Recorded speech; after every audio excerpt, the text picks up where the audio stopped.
탄핵이 필요한 거죠 라고 하는 제목입니다. 네, 김태형 선생님 안녕하십니까? 안녕하십니까. 예, 선생님 저 노래 아십니까? 제가 저걸 안 보고 싶었는데 네. 결국 보게 됐습니다. 아, 네, 죄송합니다. 근데 그 많은 분들이 정말 보기 싫었는데 네. 그래도 이렇게라도 보니까 좀 속이 좀 풀린다고. 네, 네. 아이고 좋은 노래거든요, 저 노래가. 사랑이 그렇죠. 필요한 거죠. 네, 그래가지고. 네, 맞습니다. 많이 뭐 불이웃 돕기라지. 네. 근데 많이 불렀던 노래인데 저거를 그냥 저렇게 쓰니까 네. 완전히 다들 막 구역질이 나올 것 같다고. 뭐 네. 엽기적인 이벤트라고 보여지는데 네네. 전 처음에 이게 흔들흔들 할 때요. 네네네. 좀비 영화 생각나더라고요. 좀비들이 어슬렁 하잖아요. 저 다가오는 네. 듯한. 비틀비틀하면서. 네네. 그러다가 나중에는 막 박수까지 치고. 예. 참 저기 출연하는 분들이 나중에 대통령실 직원들이라는. 네, 시간이 지났을 때 자기가 저기 서서 저런 짓을 했다는 것을 네. 자식들이 알게 되면 또 다른 남은 사람들이 알게 되면 얼마나 부끄러울까. 네. 뭐 이런 생각도 좀 드는데 어쨌든 이 사랑이 필요한 거죠. 뭐 이 내용이 보니까 윤석열 어깨 위에 놓인 짐 있잖아요. 네? 너 힘에 겨워서 이렇게 시작한대요. 그 가사가. 네, 그렇습니다. 그러니까 이게 처음에 부르는 게 윤석열이 부르는 게 아니라 그 직원들이 부른다면서요. 네네. 그러니까 직원들이 윤석열 위로하는 노래 아닌 거예요. 그런 거죠. 그렇죠. 어떻게 보면. 윤석열에게 사랑이 필요한 거죠. 네, 이거 윤석열 어깨 위에 짐이 너무 무거워서 네. 사랑이 필요하다 지금. 예. 그러니까 국민들한테 빨리 윤석열 힘드니까 사랑 좀 해줘. 이렇게 사랑을 강요하는 노래 아닙니까? 예. 완전히 국민들을 협박하는 이 행동이다. 저는 그런 생각이 들고 저런 짓거리 좀 안 했으면 좋겠습니다. 지금 가만히 나셨으면 좋겠어요. 가만히. 네. 네. 근데 이게 또 앞에 도입 부분에 보면은 네. 뭐 이렇게 뭐 대화를 해요. 대화도 해요. 뭐 설 때 뭐 어디 가십니까? 이 실장도 가야죠. 뭐 그러고 그렇게. 갑자기 아까 그. 그걸 이제 제가 이제 바꿔가지고 네네네. 일장도 이제 감옥에 들어가야지. 그것도 뭐 공이 굴러와요. 그래서 뭐 엄마 아빠랑 같이 왔어? 애들 막 토닥이다가 막 이런 아주 역겨운 연기를. 네, 그런 아주 그냥 한편에 네. 그 호러 드라마를. 그렇죠. 저러다 애 때리지 않을까 뭐 이런. 네. 그죠. 그러니까요. 이 윤석열은 연기를 할 수 없는 인간이잖아요. 그러니까. 연기는 지난번에도 그 약속대로 그 연기 안 된다고 하셨던. 네, 모든 걸 해도 어색한 행동을 하는 사람인데 네. 왜 그러냐면 윤석열은 기본적으로 긴장맨이거든요. 긴장하는 사람. 항상 긴장했죠. 예. 그래서 웃을 때도 긴장된 표정을 지어요. 긴장된 웃음이라는 아주 새로운 웃음을 선보이는 사람 아닙니까? 심리학적으로 그렇습니까? 네, 웃을 때도 긴장하고 있어요. 왜 그렇습니까? 웃는다는 건 보통 사람들이 마음이 풀어져가지고. 윤석열은 보통 웃는 게 자기가 공격당할 때 웃어요. 그때 그 대선 때 그거 생각나네요. 생각나시죠? 이재명 대표가 질문했을 때 씩 웃잖아요. 네, 씩 웃으면서 억지로. 약간 다른 데 보고 이렇게. 그러니까 방어용으로 웃어요. 그러니까 성장하는 과정에서 아마 혼날 때마다 웃었지 않을까. 그 공옷으로 막 때리면 씩 웃으면서 난 괜찮아. 아버지 괜찮아요 뭐 이러면서 거기 덤비면 더 맞으니까. 이거 뭐 저 심리적으로 사이코패스 아니에요 그러면요? 뭐 그렇다기보다는 너무 긴장된 사람인 거죠. 그러니까 편하게 행동을 못하는. 아하. 그래서 이런 사람들은 자기를 있는 그대로 편하게 드러내지를 못하는데 왜냐하면 그랬을 때 수용되고 인정받고 사랑받은 경험이 없는 거예요. 자기를 있는 그대로 그냥 드러내면 더 맞았다든가 더 나쁜 결과를 초래했을 가능성이 있죠. 그러면 이제 항상 긴장해서 그래서 연기도 긴장해서 하고 모든 게 긴장된 자세로 하죠. 노래 부를 때는 약간 긴장이 풀어지는 것 같습니다. 아니 어떤 구석에서는 보면 약간 그 몸이 리듬을 타요. 약간 그러니까, 이렇게 약간 이거 룸살롱으로 생각하나? 막 그렇게 생각이 들 정도로. 이거는 아마 윤석열이 그동안 부하들 데리고 노래방 많이 갔을 거 아니에요. 자기가 또 노래 잘한다고 스스로 생각하는 사람일 테니까. 가서 부하들 쫙 깔아놓고 거기서 노래 쫙 뽑으면 박수 쳐주고 환호 지르고 막 기계 조작해서 만점 나오게 하고 그럴 거 아니에요. 한동안 부르고. 한동안 막 머리 박고 너무 좋아서. 윤석열이 그걸 즐기는 사람이란 말이죠. 그러니까 그것은 자기한테 쾌감을 주는 순간이고 마음껏 그렇게 끼를 발산해도 되는 순간이기 때문에 그 순간을 즐긴다. 노래 부를 때는 상당한 쾌감을 느끼면서 긴장을 풀 가능성이 있다는 것이고 또 좋은 기억이 있잖아요. 미국에서 아메리칸 파이 그 바이든 앞에서 그거 불렀을 때 그렇습니다. 박수 받았잖아요. 박수 받았죠. 완전히 그 저희들은 그 무슨 강아지다. 개 갖다 놓고. 근데 빨리 들어와 그러니까는. 윤석열은 그런 거 모르잖아요. 그 개새끼한테 박수 쳐주는 건지 모르고 또 좋다고 생각하는 거죠. 큰 형님이 박수 쳐줬으니까. 그런 인정받았다. 네. 세계적으로 인정받았다. 그렇죠. 맞아요. 그때 그리고 나서 유럽인가 갔더니 또 유럽에 네. 많은 사람들이 뭐 앉아있다가 갑자기 뛰쳐나오면서 아메리칸 파이를 같이 불렀다고 그걸 또 기사화했는데 네. 선생님은 그거는 조롱이었을 가능성이 높다고 말씀하셨죠. 그렇죠. 그래서 그런 기억들 때문에 예, 노래 부를 때는 약간 리듬도 타고 흥도 나고 또 나름대로 뭐 목소리도 높이고 하는 게 가능할 수도 있다. 근데 전반적으로 윤석열은 아주 긴장된 사람이다. 저는 내기해도 좋은데 네네. 누가 이렇게 윤석열 만났을 때요. 네. 큰 목소리를 갑자기 잘하잖아요. 네. 그럼 바로 부동자세 들어간다고. 전 100만 원 걸겠습니다. 바로 놀래가지고. 그 정도로 긴장하고 있는 사람인 거죠. 긴장, 두려움이 많은 사람. 김건희가 매일 밤마다 혹시 할 수도 있죠. 차렷! 머리 박아! 뭐 이러면 그래가지고 혹시 열중샷을 한 번도 안 해준 거 아닐까요? 그러니까 어디 가서 열중샷을 못 하지 않습니까? 그럴 수도 있겠네. 항상 차렷 자세로만. 네, 차렷 자세로만. 열중샷을 2번이나 못했어요. 2번이나. 맞습니다. 예, 군 사열할 때. 예, 그래가지고 그다음부터는 이제 아예 군인들이 알아서 해요. 그런 것도 긴장의 표현일 수 있어요. 긴장돼서 잊어먹는 거예요. 그렇군요. 네. 아니 그러니까 어디 가서 방명록을 하나를 못 쓰지 않습니까? 네네네. 아니 생각하고 그냥 쓰면 되는데 그죠? 그렇죠. 그러니까 세상을 대할 때 항상 두려움을 가지고 대하는 사람이다 이렇게 보는 게 맞죠. 그다음에 자기가 또 말을 냈을 때 이게 문제가 될까 봐 두려운 건가요, 그럼 또? 맞습니다. 그러니까 그때도 한번 5.18 거기 갔을 때였는가 무슨 뭐 반드시 세우겠다 갑자기 뭐 그런 이상한 얘기를 해가지고 방명록에 그거 아마 외워서 갔을 텐데 네네네. 외워서 가놓고도 쪽지를 꺼내서 보고 쓰는 장면이 나왔거든요. 최근에는 계속 쪽지를 넣고 쓰더라고요. 그게 왜 그러냐면 머리가 그렇게까지 나쁠 수 없어요. 몇 줄인데. 그렇죠. 긴장해서 생각이 안 나는 거예요, 그 순간. 근데 우리가 봤을 때 서울대고 뭐 검사 고시도 받고 그러면은 보통 우리 일반적으로 봤을 때는 그 정도 머리는 아니지 않습니까? 쓰는 거 자체는. 그렇죠. 근데 긴장하니까 생각이 안 나는 거죠, 그 순간에. 예. 이게 그러니까 이제 말씀은 이번에 우리 설 인사 영상을 봤습니다만 연기가 우리가 어색하게 보게 되는 이유가 있는 거군요. 그렇죠. 어색한 거죠. 그래서. 그럼 풀어준다고 하는 거지만 네네. 정작 사람들에게 역겨움만 줄 수밖에 없는 이유가 있는 거군요. 맞습니다. 가식적이다라고 느낄 수밖에 없죠, 우리 입장에서는. 네. 너무 어색하더라고요. 네. 오히려 많은 분들은 제 더빙이 더 좋다. 네, 이제 감옥 들어가셔야지. 그렇습니다. 참 이거를 지금 이제 설 인사라고 내보낸 겁니다, 선생님. 그러니까 국민들 열받게 하려고 막 작정을 한 것 같아요. 근데 많이들 안 봐요. 안 보이겠죠. 조회수가 높지는 않습니다. 왜냐하면 설 연휴 망칠 일이 있습니까? 설 연휴도 즐겁게 보내야 되는데. 새해 초장부터. 괜히 보고 나서 가족들 만나면 싸움할 수도 있고. 그렇군요. 이거 저도 그 제일 좀 그런 게 그 뒤에 있는 그 대통령 직원들 말입니다. 대통령실. 네네. 불쌍해요. 글쎄, 이게 처음에 불쌍하다 생각했는데 좀 거부할 수는 없는 겁니까? 저거? 거부했다가는 어떻게 해야 되겠습니까? 윤석열이 이렇게 웃어가면서까지. 그럼 윤석열이 나중에 딱 카메라로 검사할 거 아니에요. 웃었나 안 웃었나. 그럼 저분들이야말로 정말 긴장되는 웃음이군요, 지금. 그렇죠. 어떻게 보면. 뭐 좋아서 한 사람이 몇이나 있겠어요. 저거를 하려니까 하는 거지. 근데 이제 면면이 어떤지를 모르겠어요. 예전에 그 누굽니까? 그 안정권이었나? 그 보수 유튜버. 걔 누나도 들어가 있었다는 거 아닙니까? 대통령실에. 그런 사람들인 거 아닌지. 그런 사람들도 있을 수 있겠죠. 알겠습니다. 네. 그 스스로 노래를 좀 잘한다는 생각이 있나 봐요. 그러니까요. 솔로 파트가 있거든요. 네네. 솔로 파트 거기 끝나고 나서 굉장히 흡족한 미소를 지어요. 그러니까 노래방에서 항상 그렇게 잘난 체하면서 살아왔기 때문에 자기도 스스로 잘한다고 생각하겠죠. 이건 만점인데 뭐 이러면서. 이거 조작이 안 되나 왜 이거는? 빵빠라만 기계 왜 안 가져왔지? 조회수 100만 나와야 되는데 100만 점인데 이거. 그런 거군요. 이번에 이제 이 설 인사 전에 더 빡친 게 있었습니다. 대담이 있었습니다. 네. 대담 혹시 뭐 요약본 요약본 봤습니다. 짜고 치는 대담. 네, 저는 요약본도 안 봤습니다. 기사만 봤습니다. 저도 그랬는데 누가 보여줘가지고. 어쩔 수 없이 방금처럼. 어쩔 수 없이. 보시니까 좀 어떻습니까? 보시니까 뭐 기분 나쁘죠. 기분이 막 더러워지죠. 이번에 그런 얘기가 많았어요. 야, 이게 새로운 형식 아니냐.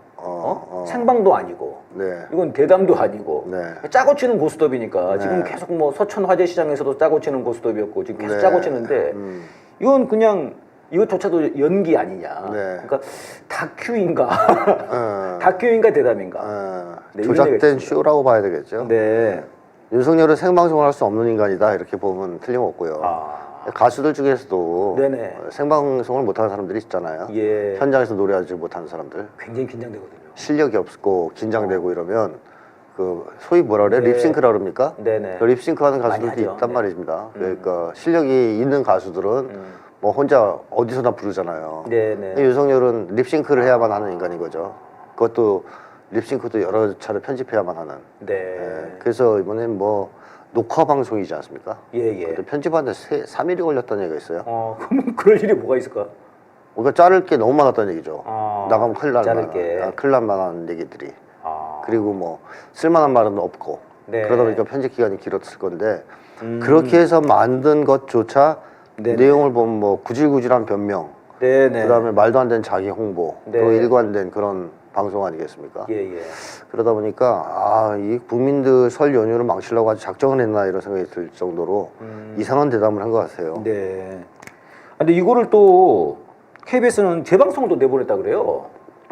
재방송. 예. 뭐 SNL, KBS. 굉장히 그 마음에 들었나? 자기들이 편집한 게 좀 기분이 좋았나? KBS가요? 예, 예. 그럴 리가 있겠습니까? 왜 또 내보낸 거죠? 또 안 내보내면 혼나니까. 혼나니까 예. 두 번까지는 내보내야 된다. 충성을 바치는 모습을 보여야 될 거 아니에요. 예. 그런 거군요. 예. 그럼 이렇게 생방을 못 하는 거는 선생님 그 아까 말씀하신 그런 긴장 예. 이것과 좀 연관이 되는 거네요. 그거하고 연관이 있고 또 하나는 머리에 든 게 없을 때. 머리에 든 게 없으면 뽀록 나잖아요. 네. 준비를 안 했으니까. 네네. 한동훈이 그래서 격차가 크다고 제가 말씀드린 거죠. 어떤 격차가요? 준비했을 때와 준비를 안 했을 때. 한동훈이. 예. 그러니까 준비해서 말할 때와 준비 없이 말할 때 격차가 너무 커요. 한동훈은. 어떻게 큽니까 한동훈은? 그러니까 준비해서 말할 때는 그럴싸한 말들을 잘 할 때가 있어요. 그럴싸하고 조금 느리게 말하고. 예, 표절도 좀 하고. 표정도 좀 하고. 그러면서 이제 제법 멋있게 얘기하려고. 길이 뭐 네. 없지만 길을 어떻게 뭐 이런 얘기하고. 뭐 같이 가면 길이 된다. 그것도 네네. 표절인데 네네. 어쨌든 그런 거 주워다가 뭐 멋있는 얘기를 하려고 하잖아요. 예, 예. 그래서 뭐 저는 말을 좀 하네 이런 생각이 들 수도 있는데 불의의 순간에 질문을 받았을 때는 네. 순간 말을 잃어버리고 멍하니 있는 장면, 아하. 더듬거리는 장면, 호흡이 가빠지고. 막 목소리가 높아지거나 네네. 고개를 뭐 왔다 갔다 하는 장면, 네. 그 다음에 횡설수설하는 거. 아하. 이게 아주 확연하게 나옵니다. 그런 것들이 동영상이 몇 개 있는데 예. 자꾸 이게 카바치는지 잘 안 나와요. 확산이 안 되는데 이 몇 개 있어요. 잘 찾아보세요. 네. 그 비교해 보면 격차가 너무 커요. 준비했을 때와 준비가 안 안 됐을 됐을 때. 그러니까 머리가 비었다는 얘기죠. 네. 머리가 비어있기 때문에 아니 이놈들 어떻게 고시를 받지? 고시는 외우기만 하면 되니까. 머리가 빈다는 것과 고시라고는 좀 다른 겁니까, 선생님? 그러니까 머리가 비었다는 것은 이제 지식이 없다는 뜻보다는 아하. 지적 능력이 떨어진다라는 건데. 자기 생각을 얘기하고. 지적 능력 이런 게 없다는 거군요. 예. 그냥 외우기만 하는 거는 지적 능력하고 사실 큰 상관이 없어요. 그건 기억력과만 상관이 있죠. 기억력이 좋은 거군요, 애들은. 한동훈은 기억력은 좋은 것 같습니다.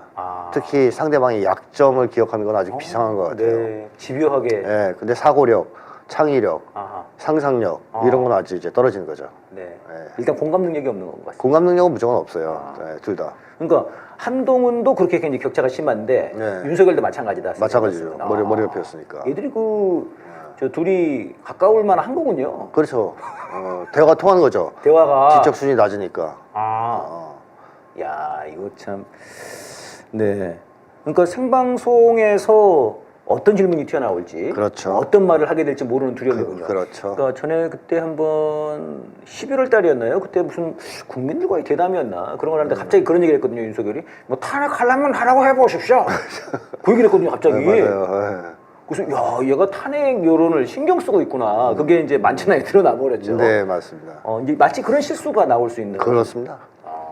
네, 나왔을 건데 녹화하지만. 녹화였어도 나왔겠지만 다 잘랐겠죠. 그래서 편집 시간이 오래 걸린 거죠. 어떻게 3일이 걸리죠, 진짜? 그러니까 뭐 쓸만한 것도 없었나 봐요. 그러니까 아니 저희들도 뭐 서울의 소리 우리 저 PD님들도 계신데 그거 뭐 몇 시간 거리도 안 될 것 같은데. 그렇죠. 말 제대로 하면. 네네. 그리고 뭐 더듬는 거 다 잘라내고 그랬을 거 아니에요. 또 더듬는 거라. 네, 그런 거 다 잘라서 읽고 막 이러느라고 시간 오래 걸렸겠죠.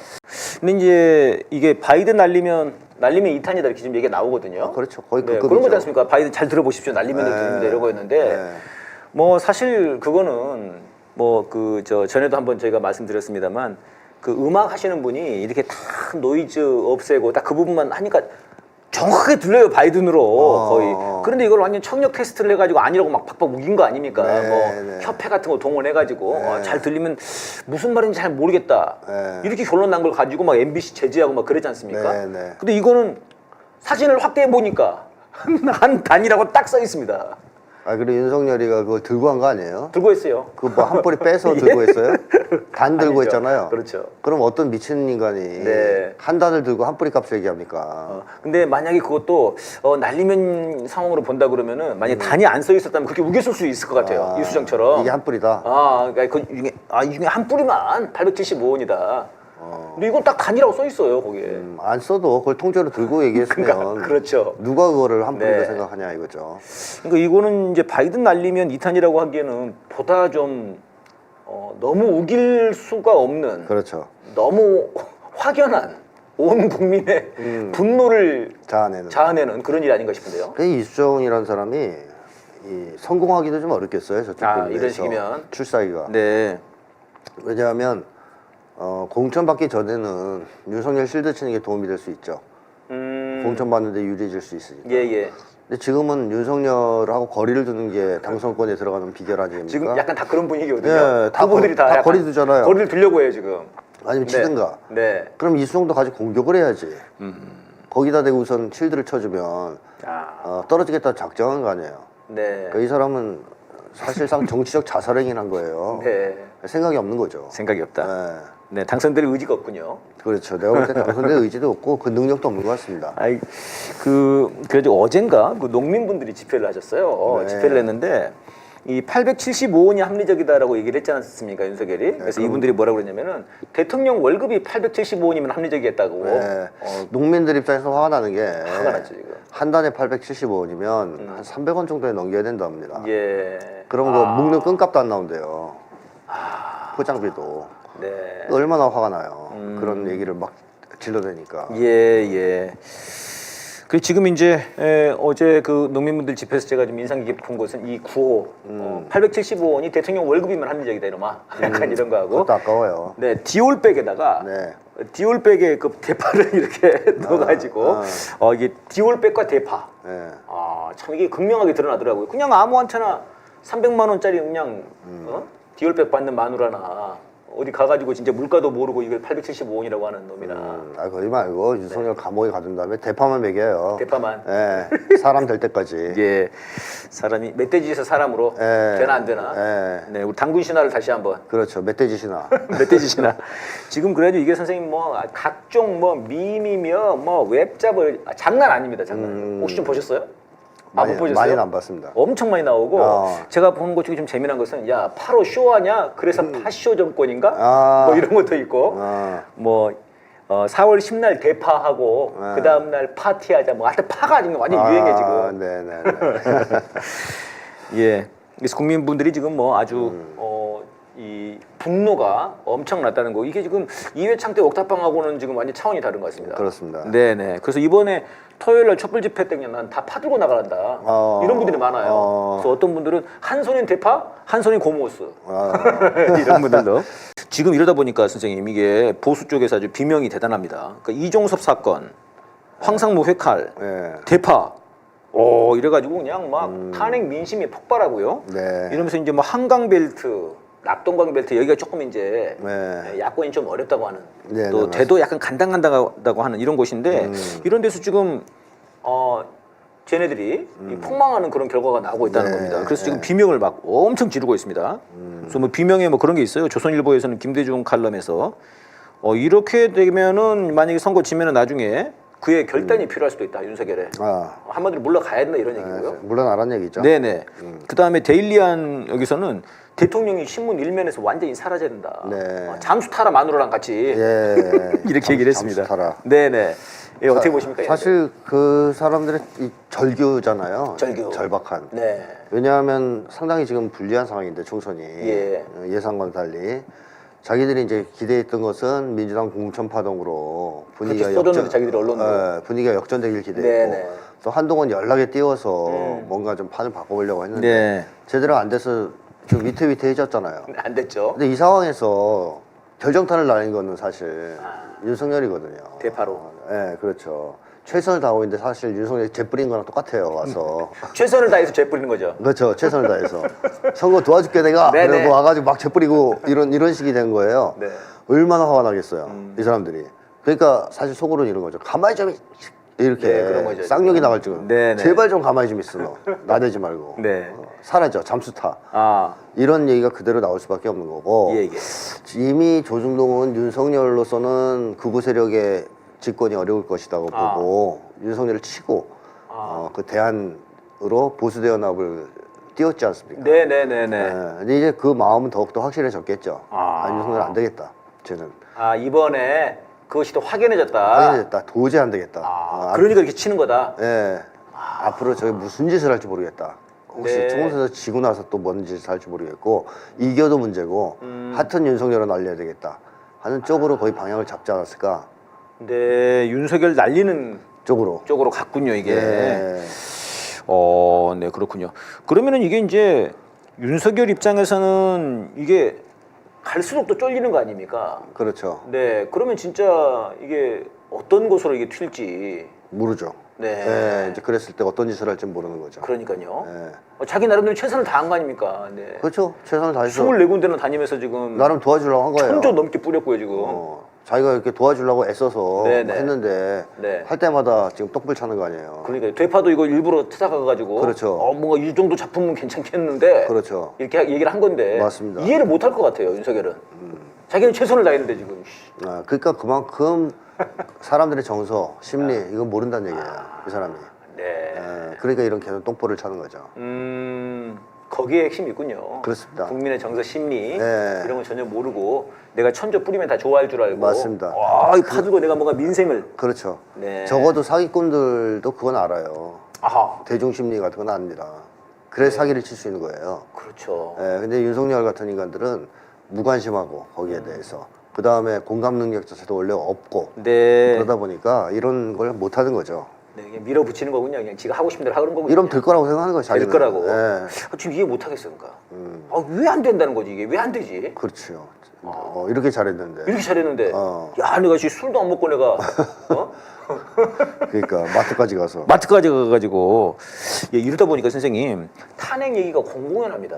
탄핵해야죠. 빨리. 지금 이제 그 박지원 전 원장도 이제 그 경선 직전에 그런 얘기를 했는데요. 그 뒤로 지금 조국 장관, 이재명 대표 사실상 탄핵이라고 하는 말을 안 했을 뿐이지 거의 내용은 탄핵 얘기예요. 네. 이러다 보니까 한동훈까지 네. 탄핵이 민생을 만들어주냐? 이렇게 얘기를 했어요. 그러니까 얘도 엄청 쫄리나 봐요. 그건 우리 구호인데 탄핵이 민생이다. 그렇죠. 네, 이거 875원만 봐도 그렇거든요. 그렇습니다. 네. 이거는 저희가 작년에 말이었던가요? 그 윤석열이 어디 또 토론회에서 탄핵하려면 해보라고 하십시오. 그래가지고 네, 그렇죠. 이놈이 쫄리는 모양이네. 탄핵 얘기가 그랬는데 지금은 이렇게 되면은 뭔가 탄핵 분위기가 굉장히 타버린 거 아닌가 이런 생각이 드는데요. 만약에 분위기가 이렇게 계속 유지돼서 민주개혁 진영이 총선에서 압승한다. 네네. 그러면 탄핵 분위기로 흘러갈 가능성이 높죠. 바로 직방으로 네, 이렇게. 직방으로. 네. 국민들이 그걸 요구할 테니까. 우리가 몰아준 건 탄핵하라고 몰아준 건데. 그런 거죠. 빨리 해라. 네네. 그렇게 나올 수가 있겠죠. 그리고 아마 그때쯤 되면 조중동을 중심으로 해서도 작사를 낼 겁니다. 윤석열을. 이미 지금 이게 이렇게 나오는 걸 보면은 언론에서 그렇죠. 미친 거 아니냐 이러니까지 나오고 그렇죠. 지금 결단이 필요할 수도 있다. 이 조선일보에서 김대중 칼럼이거든요 이게. 다만 이쪽은 탄핵보다는 아하. 그냥 하야 쪽을 생각할 수 있겠죠. 스스로 물러나는 쪽으로. 네. 그렇게 해서 권력 이양이 좀 급진적이지 않게 되도록 좀 유도하긴 하겠죠. 그러나 이제 국민들 입장에서는 빨리 탄핵하는 게 낫고요. 네네. 탄핵하고 대통령 선거를 한번 다시 하는 게 낫죠. 하야하면 어떻게 되는데요? 하야하면 그것도 대통령 선거를 아마 다시 하긴 해야 될지도 모르겠는데 네네네네. 어쨌든 이어받고 그 다음에 누가 걔네들이 그 다음에 한독수가 되는 건가? 모르겠어요. 서열에 따라서 이게 넘겨갔겠죠. 그때도 그 박근혜 몰아낸 다음에 걔 누구였으면 황교안이 돼가지고 정말. 네. 그러니까 쉽게 하면 그렇게 해도 선거는 하긴 해야 되는데 예. 숨 돌릴 틈을 좀 가지게 될 거예요. 자기들이 수습할 수 있는. 준비하고. 근데 우리가 표를 줘가지고 당선된 국회의원들이 네. 탄핵을 네. 소추해가지고 탄핵을 만들어내는 네. 내 한 표가 결국은 일파만파 돼가지고 그렇죠. 되는 그런 거를 요원하는데 네. 그럼 쟤들이 이제 막 정신이 없고 그렇죠. 그렇군요. 그리고 저쪽이 하야를 중심으로 움직이면 주도권을 자기네들이 줄 수가 있습니다. 전국을 이렇게 주도하는 자기들이 흐름을 주도하는 거잖아요. 그거 가지고 여론이 형성될 거고. 이제 곧 할 거다 또. 좀 더 기다려라. 하야 할 거라니까. 하야를 언제 할 건지, 뭐 어떤 방식으로 할 건지 등등등. 오히려. 근데 탄핵은 국민이 주도권을 쥐게 되거든요. 그러니까 국민들이 거리에 나서서 탄핵을 외치고 뭐 그렇게 해서 탄핵이 가결되고 그러면 그 분위기가 엄청 살아나기 때문에 소위 그곳에 가장 싫어하는 혁명적 상황이 연출되는 거거든요. 이렇게 되면 개혁에 맞서기가 힘들어집니다. 그렇군요. 네. 선생님 말씀 들어보니까 지금 이제 왜 이 조중동과 이 소위 보수 언론들에서 이렇게 윤석열을 까나 이게 궁금했는데요. 그 말씀이 일리가 있네요. 네. 이게 만약에 정말로 제가 예상하는 대로 200석, 214까지 희망하는 대로 여기까지 돼버린다고 하면은 이게 뭐 걷잡을 수 없을 거 아닙니까? 그렇습니다. 그러니까 기존에 지금 이제 우리 국민분들이 열받았던 것 중에 하나는 민주당 쪽에 180석이나 줬는데 왜 이렇게 효능감이 없냐. 이것 때문에 열받아가지고 이번에 그냥 그렇죠. 싹 다 공천에서 날려버린 거 아닙니까? 네, 경선에서 다. 이번에 이제 이 새롭게 구성되는 200석, 210석은 좀 다를 것 같은데요. 네. 지금 저는 이제 이재명 대표와 조국 장관이 이게 약간 그 기사도 그런 게 나왔어요. 선명성 경쟁을 하고 있다. 막 그렇게 얘기를 하더라고요. 우리로서 굉장히 좋은 거 아닙니까? 당연히 그렇게 했어야죠. 네, 원래. 네. 근데 뭐 조국 전 장관이 등장하면서 대표가 등장하면서 선명성 경쟁이 시작된 측면도 있고 네. 민주당이 공천이 마무리되면서 시작된 측면도 있어요. 그러니까 조국 대표가 없었어도 이재명 대표가 이 공천을 이렇게 개혁 공천을 해냈으면 그 다음 수순은 선명성 아니겠습니까? 그래서 어차피 하긴 했을 것이다 라고 보는데 조국 때문에 대표 때문에 더 이제 강력하게 이제 불이 붙었다 이렇게 이제 보는 게 좋겠죠. 그 말씀 일리가 있는 것 같습니다. 네. 그때 정봉주 전 의원이 얘기했던 것이 이 3월 10날까지면 공천은 다 마무리되고 그러면 이 지금 뭐 소위 분란이 있다는 이런 기사들은 다 간대 없을 것이다. 뭐 그렇게 얘기를 했거든요. 네. 근데 사실 저희들도 언론이 하도 그러니까 야, 민주당 잘못하는 건가? 그랬는데 까놓고 보니까 굉장히 잘 됐고 오히려 또 지역 경선에서는 완전히 국민들과 그 당원들에게 탄핵 민심이 그대로 반영이 됐더라고요. 그렇죠. 그래서 그 시끄러웠던 것이 국민들은 이제 공천을 제대로 하려고 저렇게 시끄러웠구나. 이런 속으로 이해를 하다 보니까 오히려 플러스 요인으로 작용하고 있죠. 지금은. 그래가지고 이제 그 뒤로 이재명 대표도 지역 거리 유세에 나서고 조국 장관이 굉장히 선명하게 어머 고마 치아라마 막 이러면서 SBS에서는 그게 일본말 아닌가요? 뭐 이래가지고 난리 났던데. 그게 사과했더라고요. 일본말로 들리나? 자기 왜 그런 거죠, 걔는? 아니 그 흠을 잡으려고 흠을 잡고 싶어가지고 막 이렇게 눈을 부라리고 있는데 딱 나왔어요. 그러니까 일본말 같은가 보죠. 왜 그랬을까? 그러니까 그 순간 원했던 것이 왔다고 생각한 거예요. 이거다. 그러니까 이제 조사도 안 하고 질러버린 건데 뭐 그게 사람들이 그런 심리는 있습니다. 간절히 원하는 게 있으면 헛것이 보이기도 하거든요. 그러니까 아니 사실 어떤 면에서는 뭐 약간 일본말이랑 부산 사투리랑 비슷하다 이런 말들이 있긴 있었잖아요. 저희 어렸을 때도. 근데 고마치아라마는 일본말 같지는 않은데. 그러니까. 그러니까 간절히 그렇게 믿고 싶은. 그래서 어떻게든 조국을 흠집내고 싶은. 그러니까 일본말처럼 들렸겠죠. 저건 일본말이야. 저건 일본말이야. 확신하고 이제 지른 거죠. 예. 선생님 이종섭, 황상무, 뭐 화두, 뭐 최근에 그냥 한 며칠을 온통 장식한 그 이름들입니다.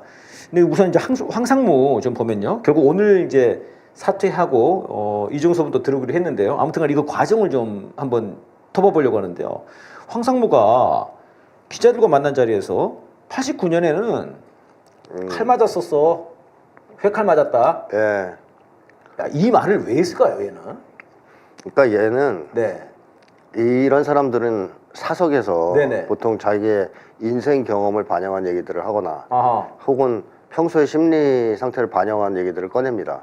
자기도 모르게 긴장이 좀 풀리니까. 공적인 자리에서는 좀 조심하는데 이 사적인 자리에 가면 보통 그렇게 툭툭 튀어나오지 않습니까? 그러니까 그런 말들이 갑자기 어디서 나온 게 아니고 그 사람의 살아온 인생, 그 다음에 그 사람의 평소의 심리와 연관이 있다고 보는 게 맞죠. 그러니까 이 사람들은 사실 조폭 집단이란 말이에요. 제가 자주 얘기하지만 그 검사복을 입었을 뿐 사실은 조폭 집단입니다. 윤석열 일당은. 이 조폭 집단들은 기본적으로 자기들 목적을 실현하게 한 방법은 폭력이거든요. 칼. 네. 네, 칼부림이죠, 칼부림. 검사 집단, 이 윤석열 검사 정치검찰 일당도 딱 그 집단, 그런 집단이기 때문에 이런 심리가 평소에 깔려 있는 거예요. 네. 맞을래? 뒤질래? 회칼 맞을래? 아니면 뭐 조인트 맞을래? 네. 윤석열 옛날 녹취록을 봐도 네네. 계속 그 얘기를 한다면 국힘에 들어가면 다 줄 세워버리겠다, 밟아버리겠다, 뭐 예, 그런 예. 얘기들을 쥐약 먹은 것들.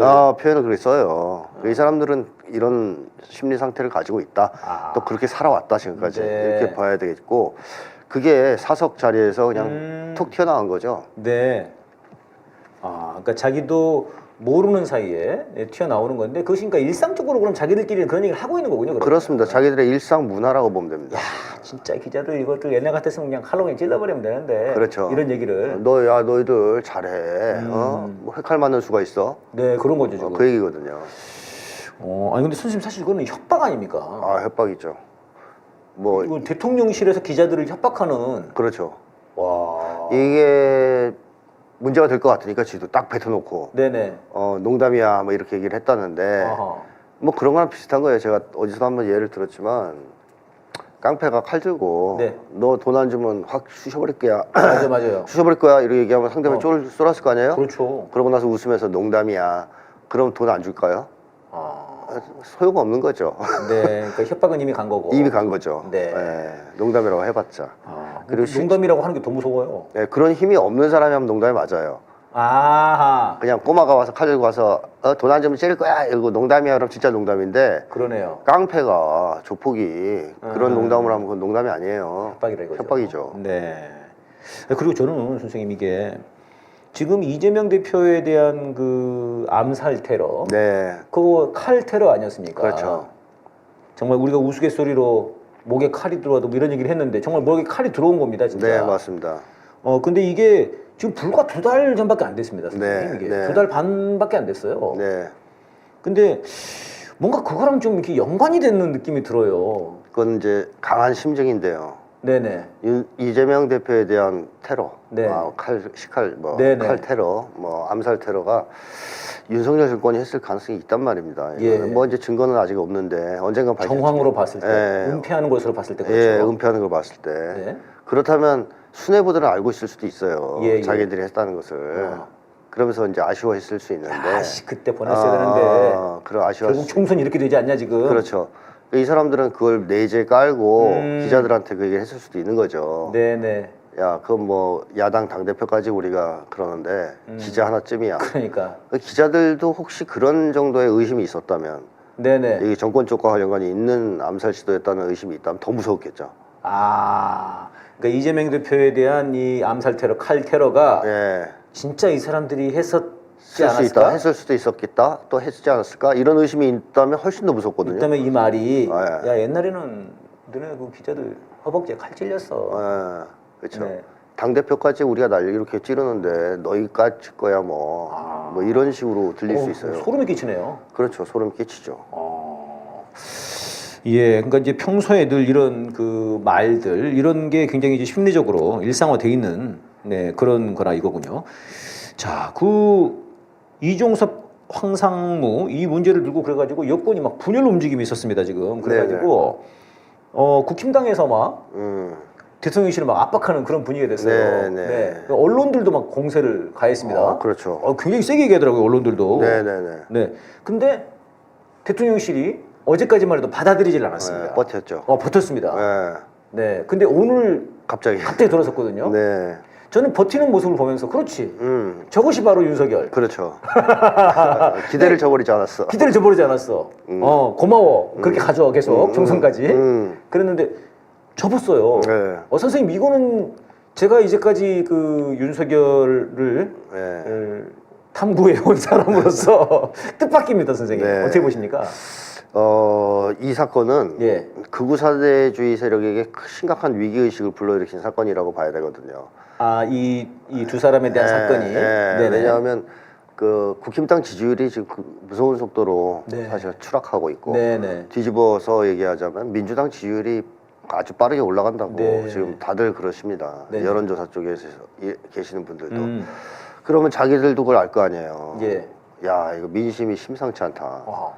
민주당 공천으로 뭐 온갖 난동도 부려보고 언론 그렇죠. 여론조작 같은 거 좀 해서 뭐 또 지금 민주당 끝났다는 식으로 분위기를 몰아갔지만 네네. 그게 어떻게 대세를 뒤집어 볼 수 있겠습니까? 그러니까 결국에는 다시 원래대로 돌아갔다. 예. 변화가 없다. 이런 것들이 드러나고 또 이런 악재가 터지면서 거기에 이제 불난데 이제 기름 뿌린 격이 된 거 아니에요? 네네. 그러니까 엄청나게 지금 위기의식을 느낄 수밖에 없어요. 네. 극우 사대주의 세력은. 그런 상황에서 총선 참패가 눈앞에 지금 다가오고 있기 때문에 네네네. 한동훈에 대한 강한 압박을 다시 시작했다라고 봐야 되겠고요. 조중동이. 네. 아 네가 나서서 수습해라 이렇게. 야 우리 옛날부터 너한테 6.29 제2의 6.29 하라 그랬는데 이 등신아 못하고 그렇지. 두드려 맞고 찌그러졌지. 그 결과가 이게 뭐야? 맨날 셀카 하나 찍고 다니면서 뽕에 취해서 정신 못 차리고. 맞아, 그런 논조가 또 있었어요 최근에. 그러니까요. 한계에 봉착하지 않았냐 이제 한동훈이. 맞습니다. 한동훈 한계. 그러네요. 계속 나오잖아요. 그래서 홍준표도 얘기했었죠. 하는 짓이라고 셀카 하나 찍고 다닌다 이런 식으로. 그러니까 조중동에서 일제히 한동훈을 치면서 정신 차리라고. 네네네네. 그러니까 한동훈도 그 생각을 해보니까 아 이거 총선 지면 네. 어차피 나는 참수당하는데. 이러나 저러나. 네, 총선 참패면 무조건 참수거든요. 사실 이미 말이 앙뚜아네트 때. 그럼요. 이미 눈밖에 난 거 아닙니까 김건희랑 윤석열한테. 제가 그 얘기를 계속 했었죠. 네. 그래서 벼르고 있을 거다.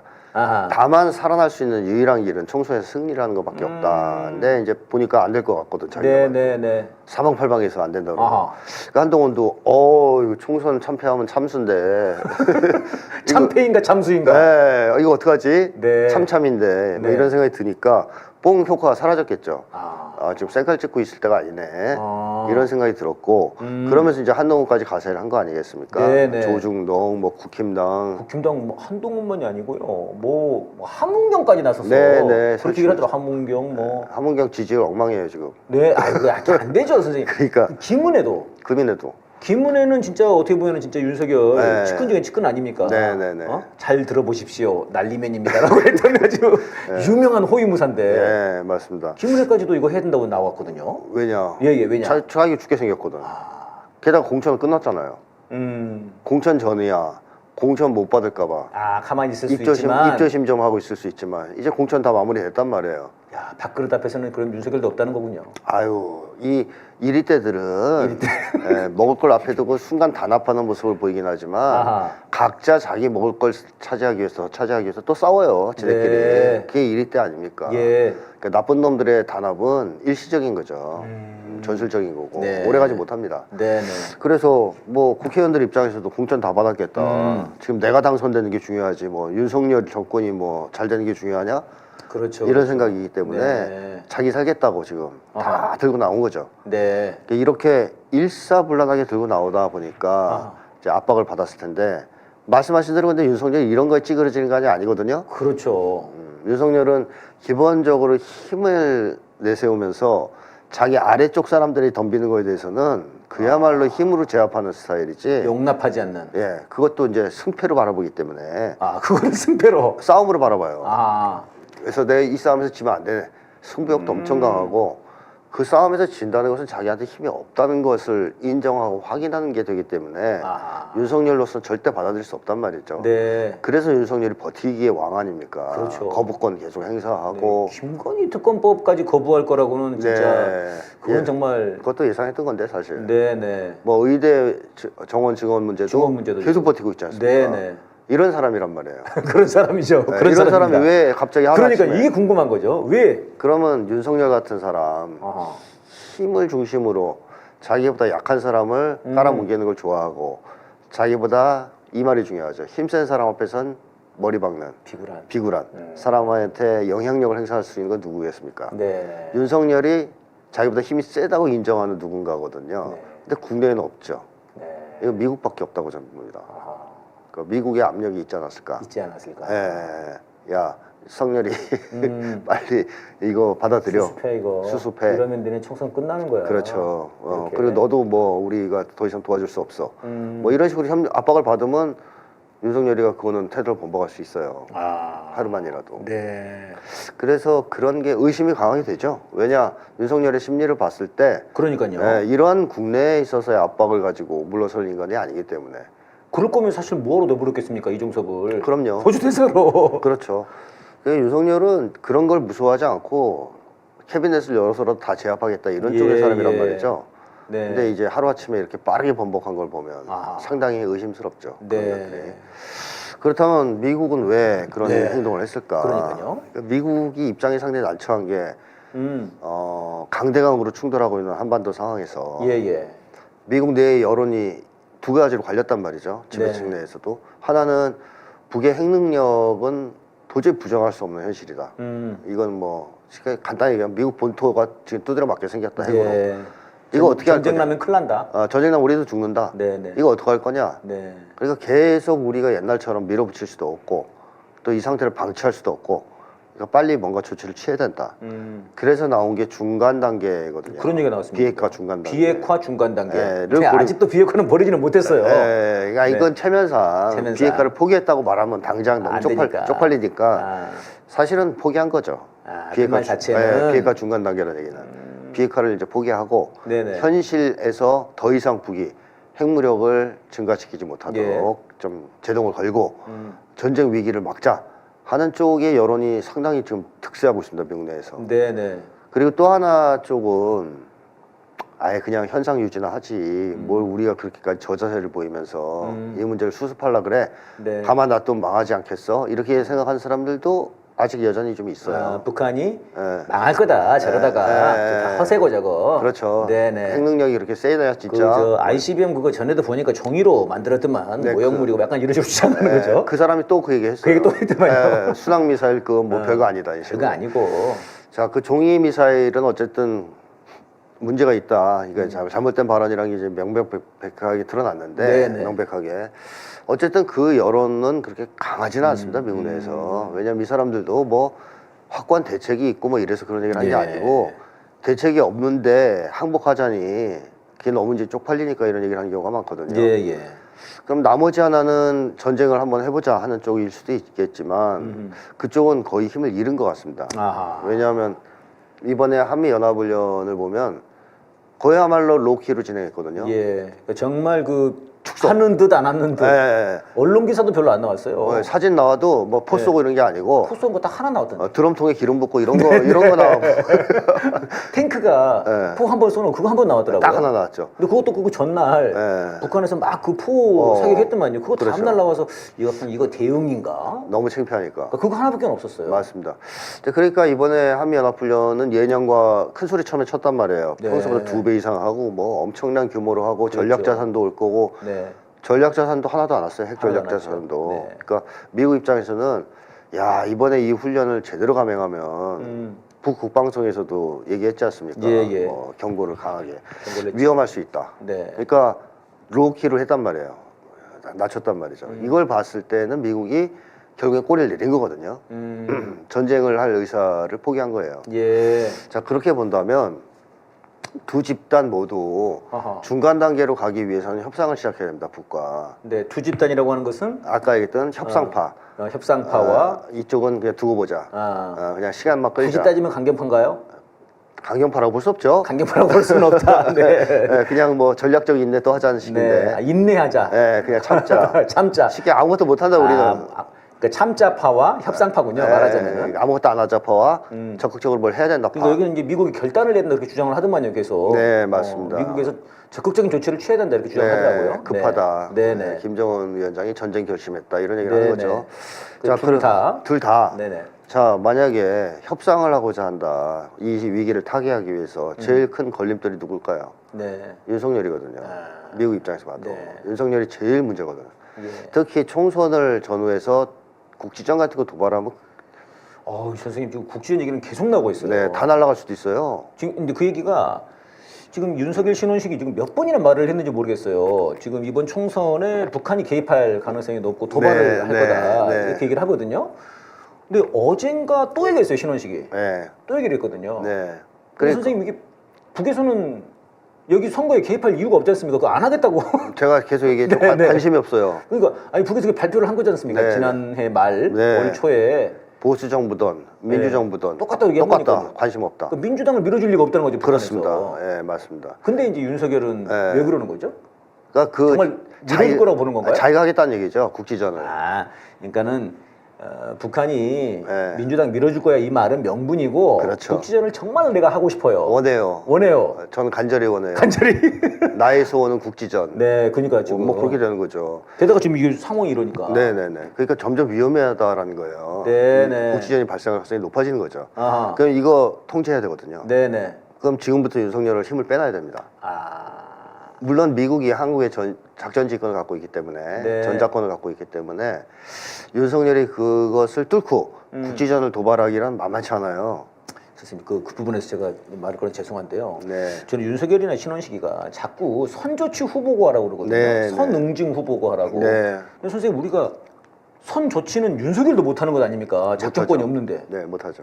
윤석열도 못하는 거를 아래 하단 말단 지휘관 보고 병사 보고 하라는 건 말이 안 되지 않습니까? 말이 안 되죠. 그러니까 오히려 방금 말씀에 의하면 야, 이 미국은 이거 보니까 전쟁 안 하려고 그런 것 같으니까 일단 네가 선조치 해봐 네. 라고 충동하는 거 아닌가. 그렇죠. 그리고 지는 책임 안 지려고. 그렇죠.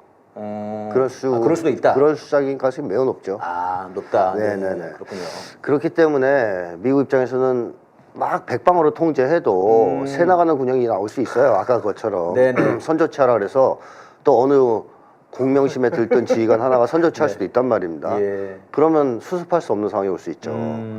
그 과거에 이승만도 미국이 그렇게 통제를 했음에도 불구하고 네네네. 방공포로 석방했잖아요. 아, 휴전협정 파탄시키려고 네네. 휴전회담을. 그 거제도에. 네, 그 일시적으로 그걸 다 해가지고 미국이 난리가 났었죠. 화가 나서. 네. 이승만 그때 거의 제거하려고까지 했었거든요. 아, 그렇군요. 너무 화가 나가지고. 네. 그러니까 휴전협정 깨면 안 되거든. 그 당시 미국 입장에선 전세가 이미 기울어서 하는 건데 아하. 이승만은 생각 없이 네. 전쟁 계속해야 된다. 아. 그래가지고 방공포로 석방을 했다는 거죠. 진통일을 네, 외치고. 그런 사례도 있기 때문에 그 뭐 정말 뭐 궁하면 뭐라도 하지 않겠습니까? 윤석열이. 네, 뭐 네. 천공을 통해서 뭐 이제 북에다 확성기 방송을 한다든가 별짓을 다 할 수 있. 비대칭 전력이라고 네. 했으니까 신원식이. 뭘 할 수도 있으니까. 네. 그렇기 때문에 미국 입장에서는 윤석열을 지금부터 통제를 해야 되는 상황이다. 이런 거고 또 하나 네. 아무것도 하지 말고 가만히 있자는 쪽도 아하. 제일 큰 위험 요소를 뭘로 보겠습니까? 그 상황에서 윤석열이에요. 네. 그러니까 한반도에 윤석열이 남쪽의 대통령으로 있는 한 전쟁 위기를 피하기가 어렵다는 것이 지금 문제거든요. 아. 북에서 주적을 대한민국으로 정해놨기 때문에 네네. 그 윤석열이가 뭐 잘못하면 또는 북의 신기를 거슬려서 도저히 참을 수 없게 자극하면 전쟁이 발발할 수 있잖아요. 네네. 그럼 가만히 있을 수가 없잖아요, 얘네들이. 전략적인 인내고 가만히 뭐가. 있지 않은 건데 지금. 네, 가만히 있으려고 그래도 윤석열은 불안하죠. 아, 윤석열을 인내하기 힘들군요, 그 사람들. 그렇죠. 전략적인 인내 한계에 이제 도달한 거죠. 야, 북한 인내하기도 힘든데 지금 야 너까지 인내해야 돼? 넌 씨. 이렇게 나오는 거군요. 뭐 윤석열이 게다가 국내에 인기라도 있으면 좋은데 인기는 바닥이에요. 네. 그래서 가만 놔두면 또 뭐 혁명적 정세가 도래할 수 있는 거죠. 가장 우려하는. 네, 탄핵이 되면서. 네. 그럼 남쪽에 대한 지배 통제권도 상당한 정도로 흔들리기 때문에 아 미국 입장에서는 야, 안 되겠다 얘 도저히 지금 예. 얘로 이제 계속 끌고 가는 것은 너무 위험하다. 아. 이런 판단을 했을 수 있다. 그래서 제가 계속 얘기했지만 보수 대연합을 추진했던 거 아니냐. 그렇죠. 아, 이렇게 보는데 네네. 한동훈이가 기대에 부응하지 못했잖아요. 한동훈이 기대에 부응하지 못했고 네. 이준석이랑 이낙연도 이낙연은 기대에 부응하지 전혀 못하고 부응하지 못하고. 윤석열도 네. 부응하지 못하고 네, 네. 정말 힘들 거예요. 큰 맞습니다. 선들도 되는 일이 없는. 되는 일이 없는 거죠. 이제 그런 상황이기 때문에 이제 윤석열은 어쨌든 날려야 되겠다. 아하. 얘만큼은. 그 다음에 차후에 한번 생각해 보자. 예. 이렇게 방향을 잡았을 수도 있다.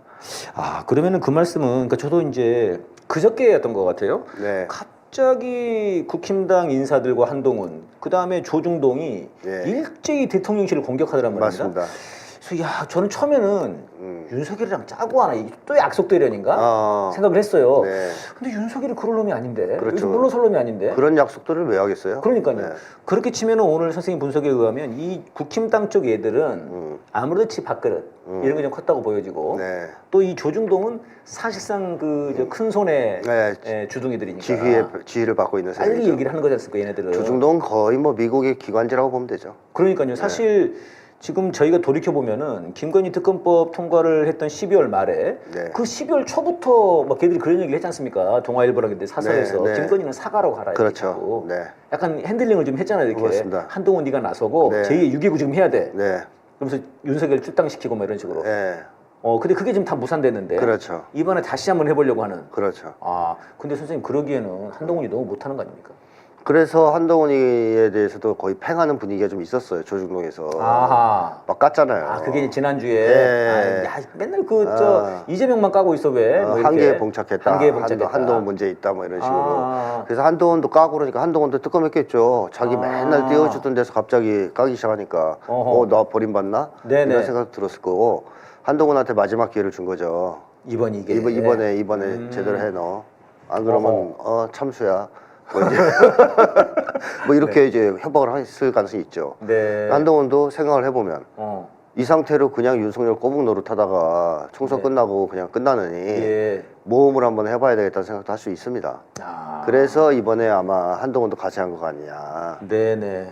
한동훈은 어지간히 뒷배가 담보되지 않으면 움직이기 힘든 사람이거든요. 겁이 많아서. 한동훈이나 윤석열은 다 마찬가지긴 한데요. 네네네. 네. 근데 윤석열은 특히 한동훈이 더 그런 것 같죠. 윤석열은 일단 겁을 좀 상실한 상태고 대통령이 됐기 때문에. 네, 더 위에 없고. 예. 그리고 윤석열은 약간 보스로서 권력을 추구해온 사람이고요. 네네. 한동훈은 꼬봉으로서. 꼬봉. 똘마니로서. 예, 뭐 내시로서 옛날식으로 황간이죠. 뭐 그런 방식으로 권력에 기생하면서 출세가도를 달려온 사람이라서 좀 달라요. 스타일이. 예, 그래서 한동훈이 겁이 훨씬 많죠, 사실은. 그런 점에서 그런 경우를 본다면 한동훈이 상당한 용기를 얻은 것은 이렇게 일사불란하게 전 대우가 대통령실을 공격하는 그렇습니다. 이런 분위기가 큰 힘이 되지 않았겠냐. 이런 정도로 한국의 모든 세력을 하나로 통일시켜서 움직일 수 있는 것은 큰 손밖에 없죠. 네. 그러니까 지금 뒤로 도는 얘기가 이제 그런 얘기가 있습니다. 그러니까 이제 어제 윤석열이 열받아가지고 이제 어제 굉장히 강경하게 입장을 내고 그다음에 이제 한동훈 쪽도 약간 까고 그래서 뭐 비례대표 이런 것도 야 한동훈 네가 네 사람들 꽂았대 약간 이러면서 이제 막 까고 약간 막 이렇게 했거든요. 그렇게 했는데 한동훈이 이제 약간 이제 고개를 숙일 건가 막 이랬는데 돈 얘기로는 윤석열이 그래서 한동훈 야 너 잠깐 들어와봐 라고 했는데 한동훈이 그러면 이제 들어오려면 이제 오늘 일정을 다 취소해야 되는데 하루 취소를 안 했다는 거예요. 거기를 빳빳하게 지금 약간 이제 이렇게 되면 이건 이제 갈등이죠. 네. 그 한동훈이 뭐 그렇다고 해서 아주 용감한 사람은 아니라서 더 세게 얘기해야 되거든 이럴 때. 근데 그렇게 못하고 밀어줄 때.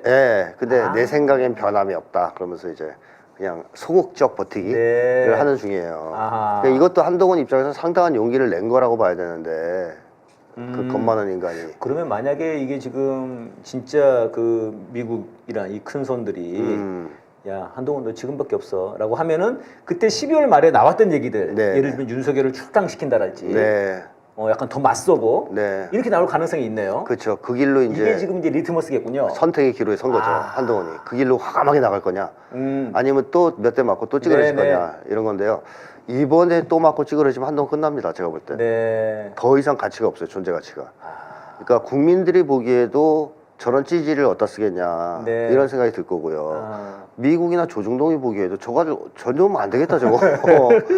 야 세상에 저런 인간이 있구나. 이러면서 버릴 가능성이 높아요. 그렇기 때문에 한동훈도 지금 자기 운명이 기로에 섰군요. 기로에 섰습니다, 진짜.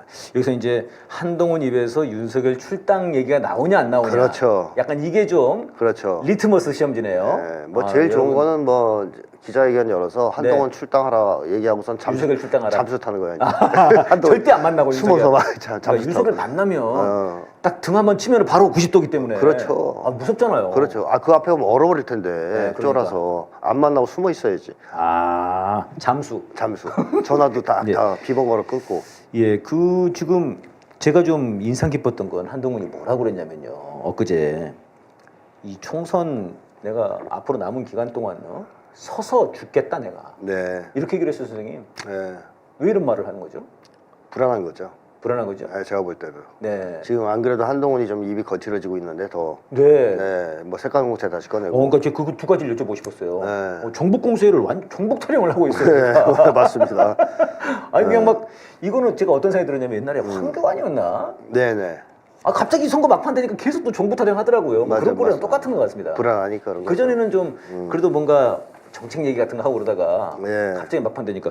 근데 저는 이제 서서 죽겠다 그러니까 뭔가 죽음을 예감하는 건가. 한동훈이 총선이 끝나고 난 뒤에 자기가 어떻게 될지 모른다는 식으로 얘기를 한 것도 과거에 있었습니다. 아하. 여러 차례. 예. 그러니까 한동훈이 그만큼 총선이 패배로 끝났을 때 국힘당에 자기의 신세가 어떻게 될지, 예. 운명이 어떻게 될지에 대한 불안감을 크게 가지고 있다는 걸로 지금 확인되거든요. 아.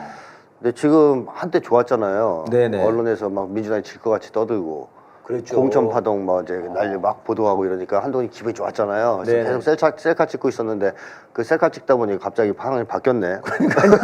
왜 바뀌었는지 모를 것 같아요. 잘 모르죠. 왜 그러지? 나 셀카 찍어야 되는데 뭐 이제 그런 상황인데 한동훈이 할 줄 아는 게 뭐가 있어요? 아하. 이 상황에서 네. 할 줄 아는 게 없지 않습니까? 물론 지금 윤석열을 비판하면 좋죠. 네. 윤석열을 엄청나게 비판하고 어허. 물러나라. 네. 윤석열 없는 세상에 살고 싶다. 뭐 이렇게 하면 네. 살 길이 좀 열릴 수 있는데. 큰 손이 원하는 길이죠. 그게. 네, 그러나 그렇게 과감한 스타일은 아니란 말입니다. 아. 한동훈이 겁이 많아서. 겁이 많아서. 그래서 할 수 있는 건 딱 하나죠. 구태의연한 방식. 네. 색깔론을 또 꺼내는 겁니다. 그래서 색깔론 공격을 다시 시작한 건데 예. 먹히냐 이거죠 이게. 아. 오히려 국민들 입장에서는 아우 저 앵무새 같은 놈 저거 네. 입만 열면 맨날 똑같은 얘기하고 네. 뭐 색깔론도 처음 꺼낸 것도 아니고 네. 계속 떠들었잖아요. 윤석열부터. 네네. 그렇기 그렇죠. 때문에 아마 한동훈은 이 과정에서 이 윤석열과 대립각을 못 세우면 날아갈 가능성이 높아요. 총선 전에 날아갈 수도 있어요. 총선 전에 그런 얘기도 나오더라고요. 네. 지금 윤석열이 지금 굉장히 열받았다 한동훈한테. 네. 그 장해찬도 윤석열 쪽에서는 계속 밀고 나가라고 했던 모양이에요. 맞아요. 네. 근데 이제 한동훈이 네. 이쪽에서 이제 잘라버린 모양이고, 네. 그래가지고 그거에 대해서도 굉장히 또 네. 경노한 모양이더라고요. 네. 뭐 요즘 맨날 윤석열은 경노하던데. 네. 네. 그렇게 치면은 윤석열이랑 김건희랑 이쪽에서 한동훈한테 이를 갈겠어요. 그런 소문이 있더라고요. 예. 뭐 누가 얘기해 주신 바에 하면 네네. 사석에서 계속 한동훈만 욕하더라. 어. 이런 전언도 있습니다. 네. 그러니까 제가 지금 김건희는 이해가 되거든요. 네. 자기가 셀카 찍고 싶은데 네. 계속 한동훈이 찍고 있으니까 짜증날 것 같아요. 그것도 있고 자기 종이었는데 네. 종놈이 감히 덤비고 주인한테 카톡 집사였는데. 예. 종놈이 주인한테 고무 사진 던진 거랑 똑같단 말이야 이게. 네. 신발짝 집어 던진 거랑. 신발장? 그러니까 그 주인 입장에서 열받죠. 개였는데. 어디서 내 개가 이게 감히 주인을 물어. 네. 뭐 이런 거죠. 그 나쁜 놈들 그 특히 위계 질서를 따지는 윤석열 같은 사람들은 개가 사람 물으면 바로 잡아먹어요. 네. 그 아래쪽에서 안 되겠다, 위로 그러면서. 치고 올라오는 건 절대 안 봐줘요. 한 번이라도. 예. 그게 개의 본성일지라도 안 봐줍니다. 아하. 그래서 사실 개를 키우면 안 되는 인간들인데 그 사람들은. 자 어쨌든 김건희도 그런 입장에서 아마 한동훈을 바라볼 거라고요. 예. 옛날 내 카톡 심부름이나 하던 놈이 그렇죠. 어디서 간땡이가 부어가지고 저기 설치냐. 네네. 뭐 이런 거고. 윤석열은 더 하겠죠. 그러니까 둘이서는 이제 이미 제껴놨는데 그래도 지금 당장에 자를 수는 없어서 네. 봐주면서 총선 이기면 좀 우리가 고려해볼게. 참수만은 명쾌해줄게. 네. 뭐 이런 분위기인데 또 덤볐단 말이에요. 예. 얼마나 화가 나겠습니까? 그래서 아마 결국에는 누가 죽든 하나가 죽어야 끝나지 않겠냐. 아 그렇군요. 오히려 한동훈이 살 길은 윤석열 탄핵이겠는데요. 그럼요. 한동훈은 네. 반년 투쟁을 해야 삽니다. 네. 한동훈이 탄핵 집회 나올라나? 나오면 일단 우리가 이준석까지 같이. 네, 이준석까지 네. 횃불로 한번 꼬실러줘야 되겠습니다. 한동훈 나오면 이준석도 나온다고 봐야죠. 아 그렇군요. 야 이거 지금 이제 선생님 그럼 저희들이 지금 총선까지 며칠 안 남았는데요. 네. 정말 신나는 날이 펼쳐지겠군요. 4월 중순부터는. 뭐 그렇다고 봐야 되겠죠. 예. 이대로 간다면 말이죠. 네네. 이대로 간다면. 추세가 그대로 근데 이제 문제는 이대로 가느냐. 음. 좀 이런 어려움이 좀 있는 거죠. 쟤네들 또 뭘 할지 모르니까요. 뭐 대형 사고 치거나 네. 뭐 전쟁을 일으키지 않는 한 네. 바꾸긴 좀 어렵지 않겠냐 네. 생각이 들긴 합니다. 아하. 왜냐하면 저 예전에 어디서 한번 얘기했는데 이 국민들이 밑에서 용암처럼 이렇게 끓고 있어요. 네. 그게 한 60, 70%의 국민들이에요. 아. 용암이 막 불불 끓고 있다. 네네. 근데 이게 땅 밖으로 못 나오고 있었던 거거든요. 이게 나오려면 촉발 계기가 있어야 돼요. 촉발하는 계기가. 네네. 그 계기는 윤석열이 줄 수도 있고 민주당 쪽에서 만들 수도 있어요. 네. 그러니까 윤석열이 이제 대파 이런 거 하면 터지는 거예요. 빵꾸빵 나가지고 구멍이 나서. 이번에 좀 터졌죠. 예, 통로가 열리는 거죠. 마그마가 분출되는. 네. 이 용암이 분출되기 시작한 거죠. 아. 그러니까 제 얘기는 윤석열이 임기 초부터 지금까지 60%의 국민을 용암층으로 만들었다는 겁니다. 제가 그 데일리한 기사 읽었더니 그 보수 쪽에서 그 얘기를 해요. 윤석열에 대한 이 반감이 네. 역대급 최고라 이거예요. 이명박, 박근혜 뭐 이런 사람들 미워하는 건 비교가 안 된다는 거예요. 보수층 내에서 보수층이 보기에 자기들이 그 윤석열 미워하는 사람들의 그 심리가 보수층이 보기에 네, 자기들이 보기에도 일반 국민들이 윤석열 지금 싫어하는 싫어하는 게 게 보통이 아니다. 과거에 하고는 비교가 안 된다. 과거에는 그냥 싫다였다면 지금은 네네. 그냥 너무너무 싫어한다 이거예요. 그러네요. 그 얘기를 제가 계속 했던 거 아닙니까? 그 층을 60% 이상 만들어놨다고. 네네. 그게 용암이라고 표현한 거예요. 부글부글 끓는 거예요 지금. 근데 이제 통로가 열렸어요. 대파를. 네네. 대파로 뚫어버렸잖아요. 대파 한 뿌리로 뚫어버렸습니다. 네, 한 뿌리 확 뚫어가지고 이게 팍 나오잖아요 지금. 네네. 거기다 민주당, 조국, 혁신당에서도 뚫어내고 있죠. 그렇죠. 그러니까 용암들이 지금 올라오고 있습니다. 세 뿌리네. 그러니까 이 얘기는 결국 거대한 이 민심, 네. 민심을 역전시키기에는 불가능하다. 윤석열 정권이 할 수 있는 게 없다라는 것이고 문제는 이게 나오냐 안 나오냐의 문제였던 건데 이제 나오기 시작했잖아요. 나오기 시작했다. 그래서 앞으로 뭐 큰 변수가 없는 한 한 번 통로가 열렸으니까 계속 나올 거거든요. 네. 이걸 이제 또 선거판에 바람이라고도 하죠. 네네. 이렇게 바람이 불면 돈도 안 먹히고 아무것도 안 먹힌다는 조직도 안 안 먹히고 먹히는군요. 조직도 안 먹히고 아무것도 안 먹힌다. 선거에서 바람을 이길 수 있는 건 아무것도 못 그러잖아요. 이게 무서운 거죠. 바람이 부는군요 지금. 네, 이제 바람이 불기 시작한 거죠. 탄핵 바람이 부는군요. 예, 예. 더 이상 이 나라를 범죄자들과 정복 세력에게 내주지 맙시다. 네. 라고 하는 플랜카드를 국힘당이 네. 걸려고 지시를 했는데 네. 서울에 있는 사람들이 후보들이 나는 못 걸겠어. 이거 안 받아버렸답니다. 네. 이 선생님 이거 어떻게 보십니까? 이거 걸었어야 되는데요. 아쉬워요. 왜 그렇습니까? 이거 걸면 역풍 맞을 테니까. 그야말로. 그러니까 서울에 있는 후보들은 역풍이 불 거라고 생각한 모양이에요. 했죠. 그러니까 안 한다 그런 거죠. 네네. 자, 이게 이들이 이성적이네요. 자, 이게 한국에서 네네. 여태까지 극우 사대주의 세력이 명을 유지할 수 있었던 거. 예. 한마디로 이 사람들은 정말로 실력 대결을 했다면 진작에 청산되고 없어졌어야 될 세력입니다. 네. 여러 가지로 봤을 때. 근데 지금까지도 어떻게 이 사람들이 70년 넘게 한국의 기득권층이 돼서 떵떵거리며 살아갈 수 있었느냐. 네. 색깔론 덕분이에요. 제가 계속 그 얘기를 하는 건데 그렇죠. 색깔론 덕분이에요.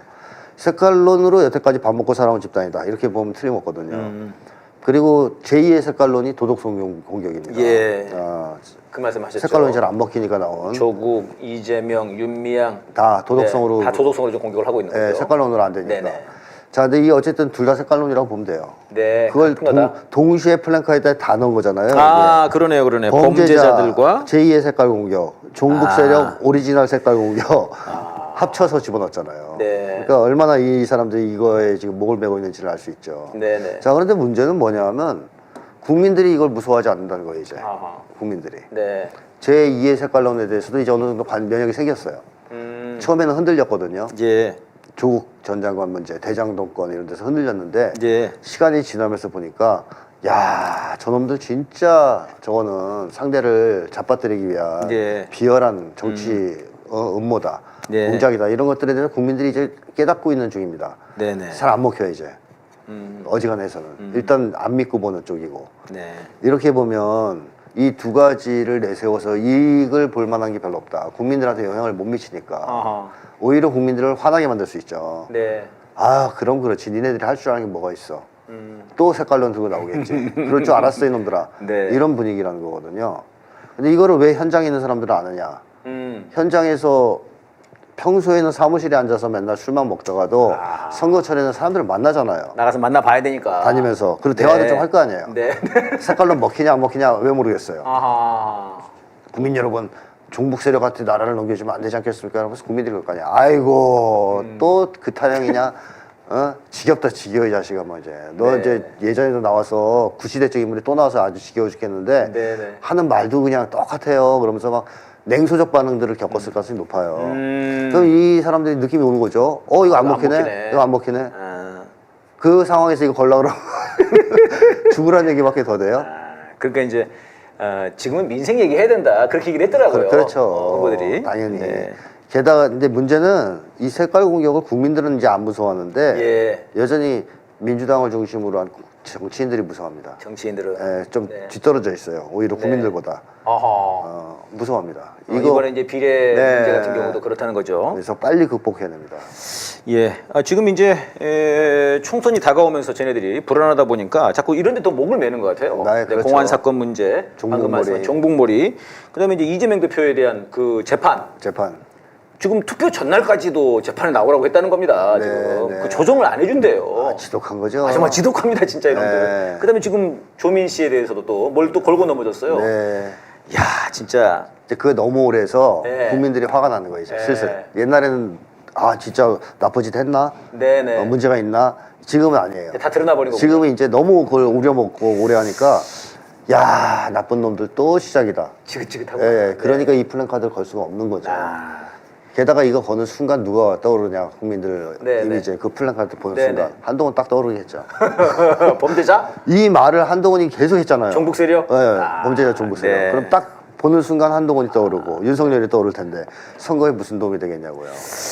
한동훈과 윤석열이 없어지는 게 선거에 도움이 되겠죠. 국힘당에도 도움이 되지만 우리나라에도 큰 도움이 될 것 같습니다. 맞습니다. 저희가 봤을 때 국힘당이 없어지는 게 큰 도움이 되는데요. 색깔론만 없어지면 그러니까요. 이 국가보안법만 폐지되면 이 사람들은 살 길이 없어요.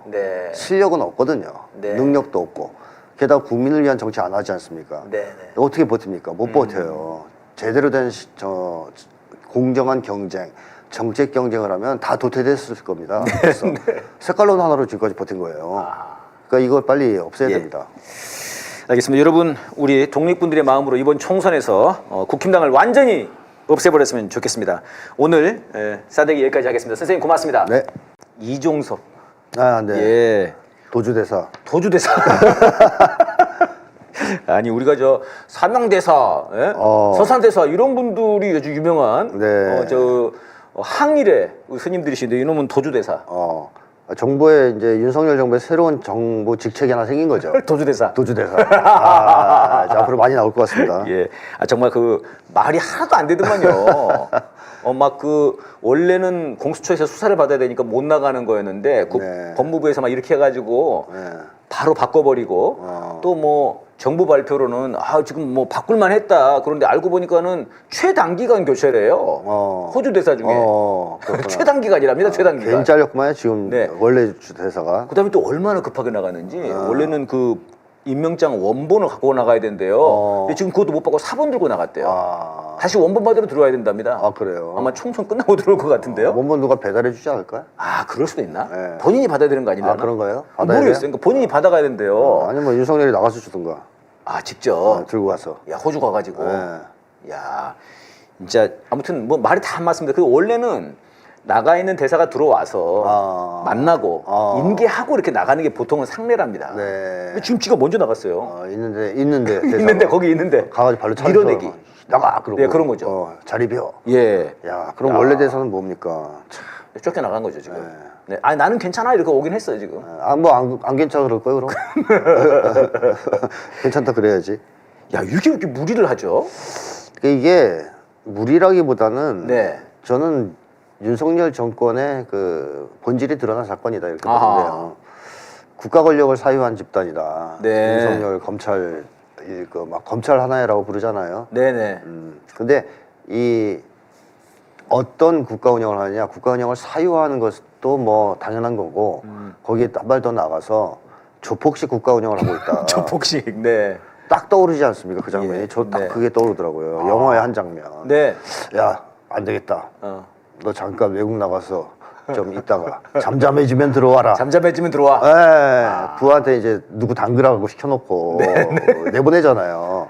그 영화에 엄청 많이 나오지 않습니까? 그렇죠.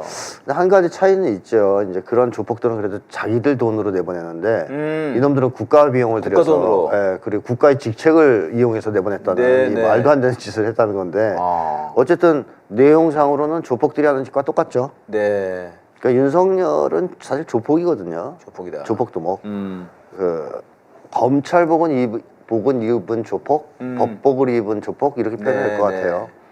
왜 제가 그런 얘기를 하냐면 여러 군데에서 그런 얘기를 했지만 공통점이 있어요. 조폭과 윤석열의 검찰 하나에는. 네. 사리사욕을 추구하며 국민들을 괴롭히고 착취하는 네. 반사회적 집단이란 공통점이 있죠. 그건 뭐 동의하실 겁니다. 네네. 또 하나는 자기들 목적을 실현하기 위해서 폭력과 강압의 방법을 사용한다. 네. 그거 똑같죠. 네.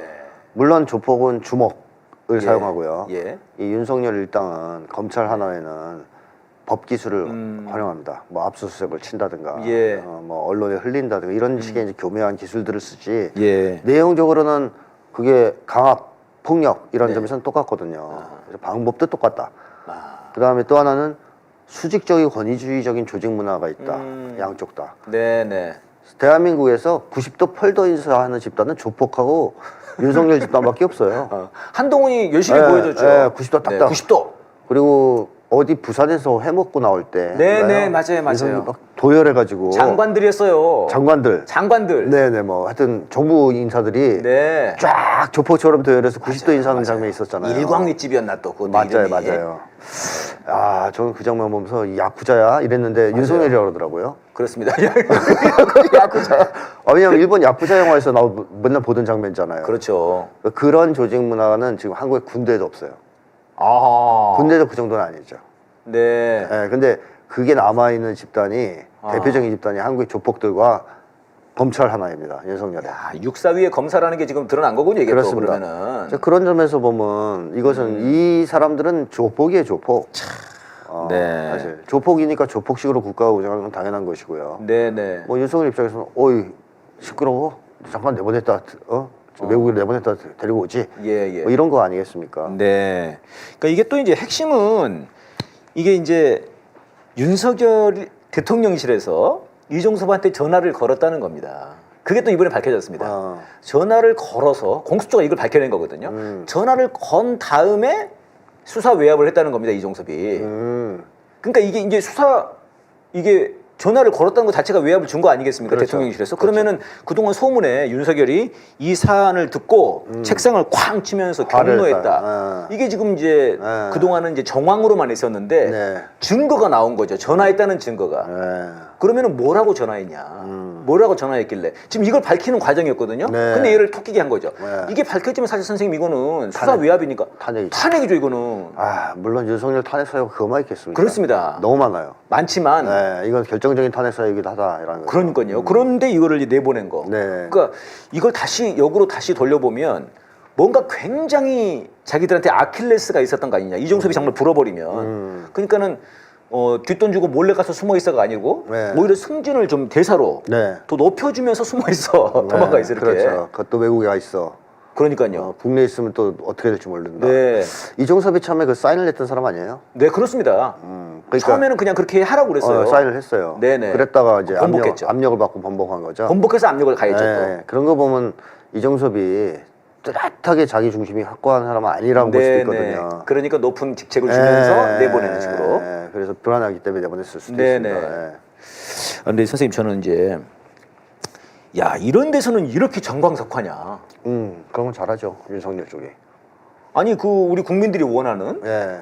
김건희 명품백 네. 주가 조작 문제 이런 거 좀 하자 그러면은 막 이렇게 질질 끌고 막 방탄을 하고 이런 거는 막 사정없이 그냥 빨리빨리 내보내 버린단 말입니다. 네네. 그게 윤석열식 호방함이죠. 깡패들이 호방함. 어떤 사람들이 윤석열을 호방하다고 좋아하는 사람들이 있답니다. 이런 게 뭐 이제 그렇게 보였을 수도 있죠. 네. 화끈하네. 사람 죽일 때 확실하게 찌르네. 도둑질할 때 화끈하게 터네. 그런 거네요. 불도 조금 지르는 게 아니고 그냥 다 찌러버리네. 속이 불어가지고 확 찌러버리네. 역시 호방해. 물론 이제 잘못된 용어 사용인데요. 네네네. 어쨌든 윤석열이가 나쁜 짓 할 때는 가차없이 밀어붙이는 경향이 있습니다. 네.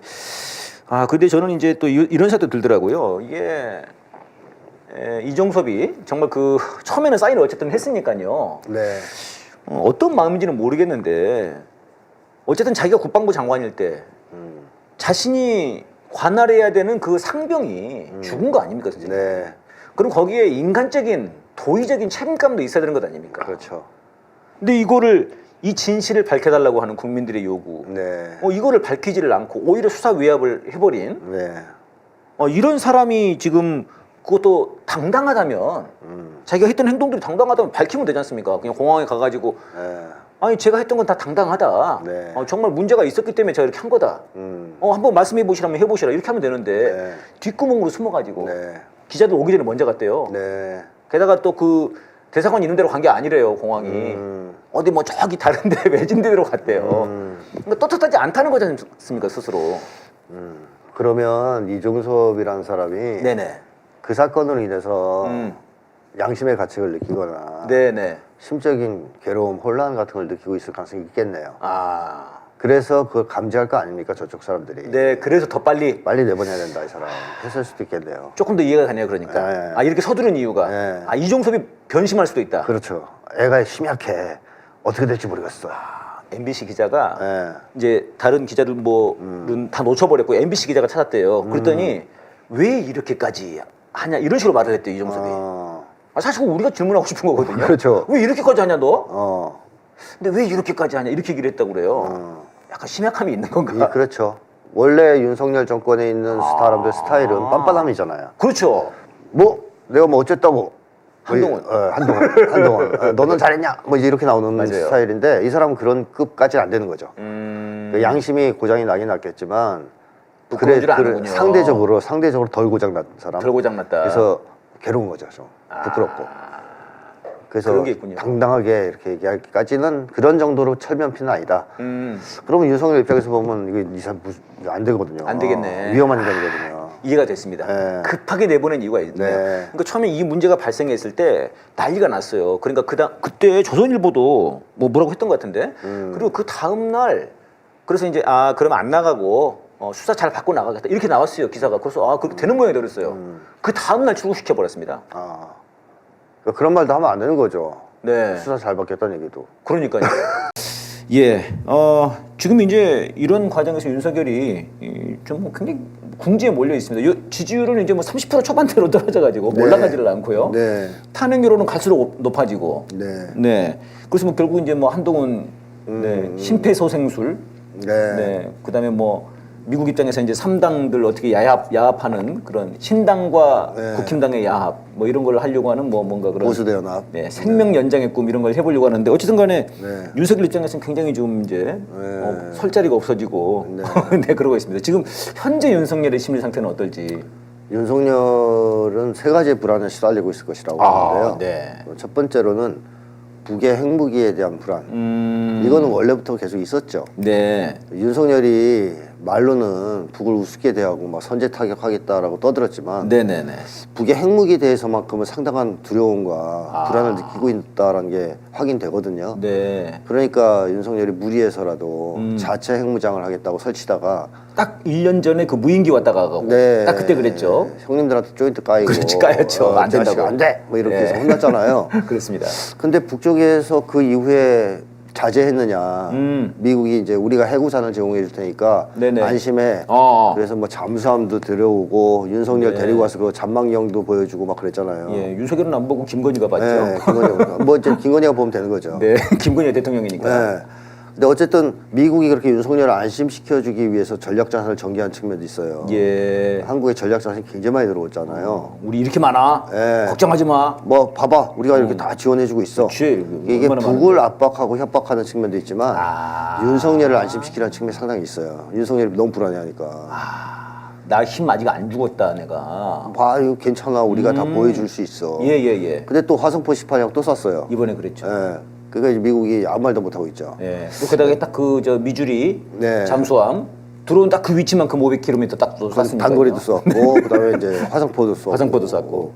윤석열이 불안할 거예요, 이게 계속. 그럴 수밖에 없습니다. 예. 그러니까 이 불안은 사라지기 힘든 불안이다라는 생각이 들고요. 예. 그래서 요거가 이제 하나가 윤석열의 불안이고 예.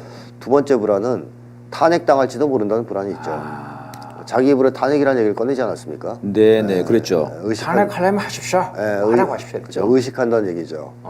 그러니까 탄핵당할지도 모른다는 불안. 실질적으로 조중동도 나를 버릴지 모른다. 네. 지금쯤이면 약간 감을 잡아야 되거든요. 사실 사설들은 심상치 않습니다. 네. 아무리 돌머리라도 이제 감을 좀 잡아야 되거든요.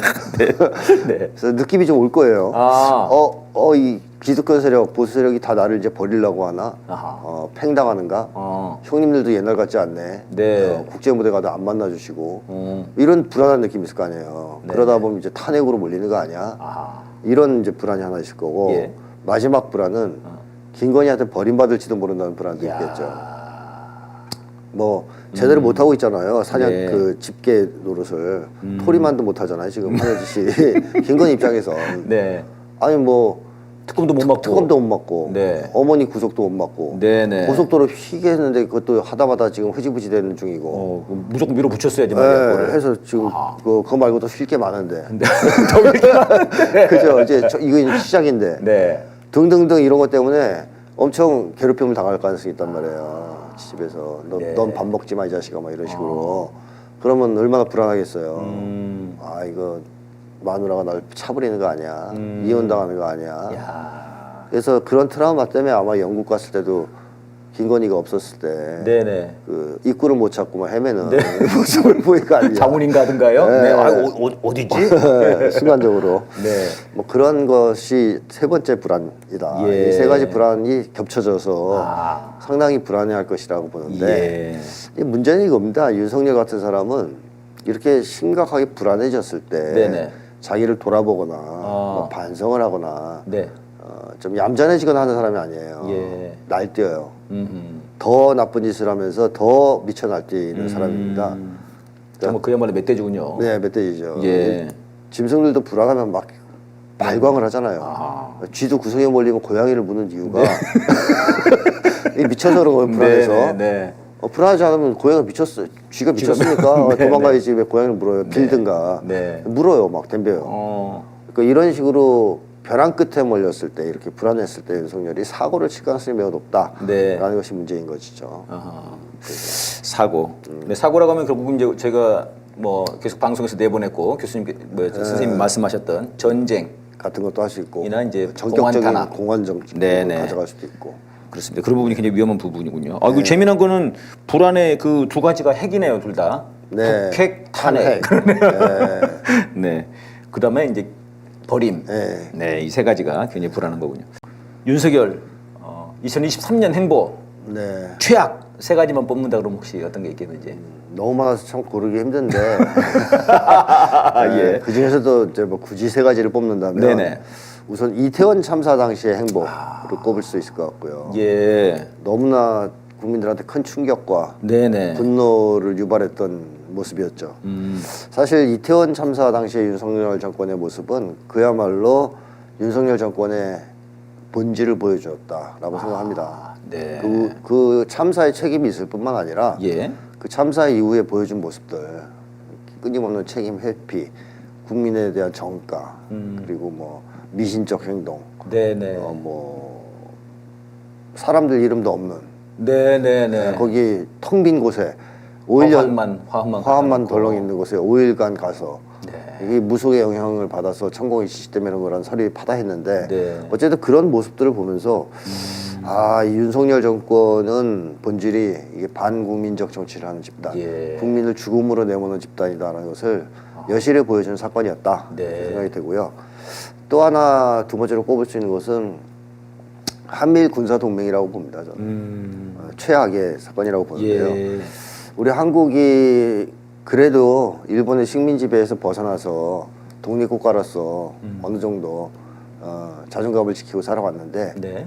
한국 군인들이 일장기 우길기에 격리하는 모습을 보게 될 줄은 몰랐습니다. 네. 그래서 그런 과정을 보면서 한국이 또다시 일본의 식민지로 전락하는구나 드디어 윤석열 정권 들어서 뭐 이런 것이 주는 충격. 예. 그리고 그것이 단순하게 거기서 끝나는 게 아니고 이 한미일 군사동맹이 한반도의 전쟁 위기를 고조시키지 않겠습니까? 네네. 그런 점에서 정말 최악의 이게 한미일 군사동맹을 만든 것은 최악의 행동이었다라고 생각되고요. 네. 마지막은 최근에 있었던 엑스포 유치에서의 참패입니다. 29표. 그러니까 윤석열이 세계의 변화, 시대의 변화를 읽지 못하고 무너져가는 미국 제국주의의 맹신, 냉목적으로 추종을 하지 않습니까? 네네.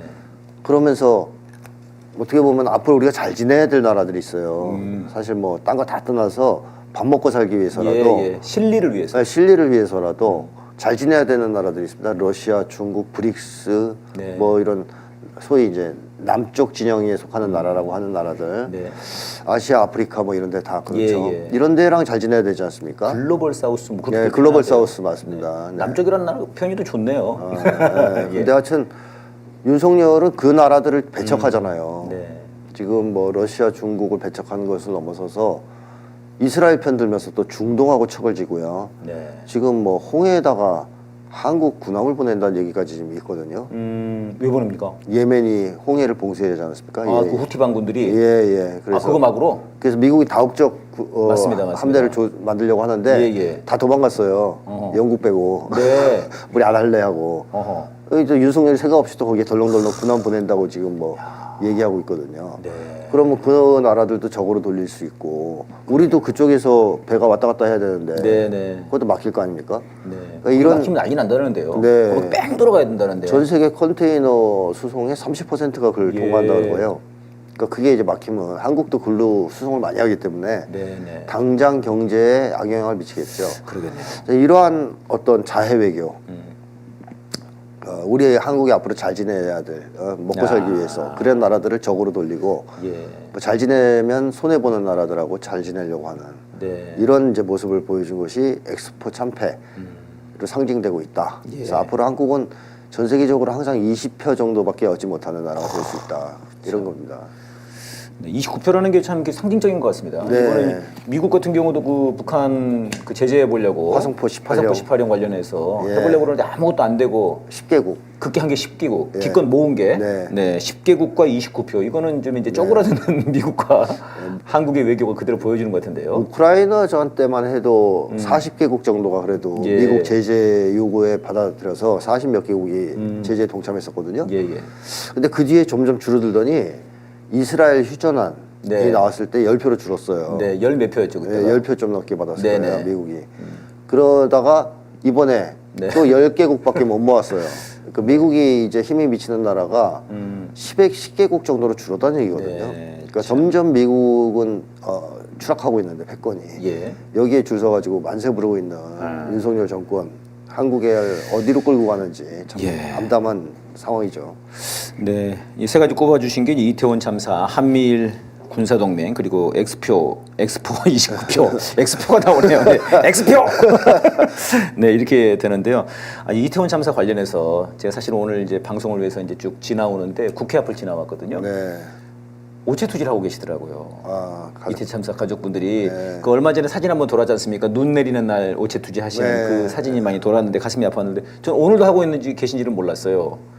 근데 지금 이제 특별법이라고 하는 것이 결국 이제 진상을 규명하자는 건데 진상도 규명이 안 되고요. 완전히 좀 묻어버렸습니다.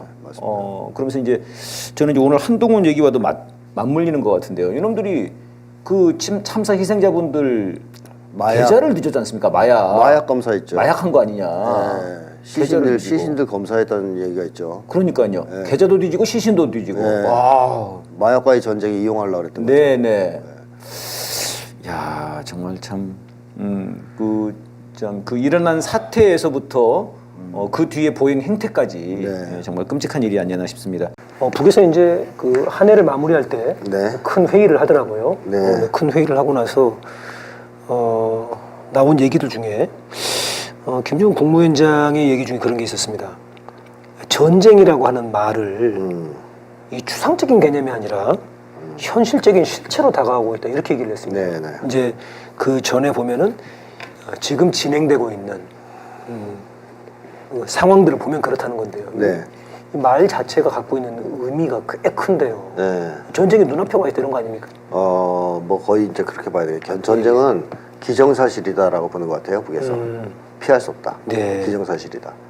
왜 그러냐면 그 이 문장에서 압축적으로 이게 드러나는데 과거에는 북쪽이 이 미국의 어떤 그 대북 적대 행동, 한미 군사 훈련, 이제 한미일까지죠. 한미일 군사 훈련 이런 거를 수사적 위협 혹은 과시성 목적, 그러니까 허세 떠는 걸로 많이 얘기했어요. 네네네. 근데 이제 불과 몇 개월 전에도 그랬는데요. 네, 근데 그렇게 보지 않는 거죠. 상황을 보면서 지켜보면서. 임박했다고 보는 거예요. 네, 이렇게 이제 보는 거예요. 현실은 미국이 고질적으로 남발하고 있는 적댕이들이 단순히 수사적 위협이나 과시성 목적에만 국한된 것이 아니라 그것도 있긴 있다는 거죠. 그런 측면도 그걸 넘어서서 실제적인 군사적 행동으로 이어져 무력 간 충돌, 쌍방 무력 간 충돌을 유발시킬 수 있는 범행 단계로 진화됐다. 명백히 진화되었다. 이렇게 평가했거든요. 그러니까 북에서 이제 평가가 바뀐 거예요. 네. 과거에는 아이 그래 니네가 뭐 우리가 핵무력 가지고 있으니까 무서워서 괜히 이제 허세 부리고 윤석열을 안심시키고 그냥 말로 뭐 이제 패권국지를 유지해 보려는 수사적 행동 그 정도로 봤는데 보니까 아니다 이거 너무 이거는 치밀하고 줄기차고 극악무도하다. 이거는 너희들 진짜로 전쟁하려고 작정했구나. 그렇게 판단할 수밖에 없다고 지금 정리를 한 거예요. 그래서 그 근거를 여러 가지를 들었는데 뭐 예를 들면 뭐 제2차 핵협의 그룹 워싱턴 가서 진행했었죠. 그렇습니다. 그리고 올해 8월에 훈련 때 핵 전략 자산을 동원해서 북에 대한 핵 공격 연습을 연습합니다. 한미일이 이제 올 돌아오는 8월 돌아오는 8월에 결정됐어요 이번에. 이런 걸 보면서 북에서 야 이거는 그냥 과시성 아닌 것 같은데 허세가 아닌 것 같은데 진짜로 전쟁할 생각이 있는데 미국이 이제 그렇게 본 거죠. 그러다 보니 이제 상황을 그렇다면 가만히 기다리겠습니까? 전쟁 터지는 날을 미국이 전쟁 준비 다 끝내고 전쟁을 시작한 날 기다리지는 않을 거 아니에요. 선제 공격하려고 하겠죠. 징후가 보이는 순간. 그래서 그런 맥락에서 전쟁 준비에 박차를 가야 된다는 얘기도 나오는 거고. 이제 뭐 전쟁은 기정사실이다. 시점만 남았다는 말이 계속 나오는 겁니다.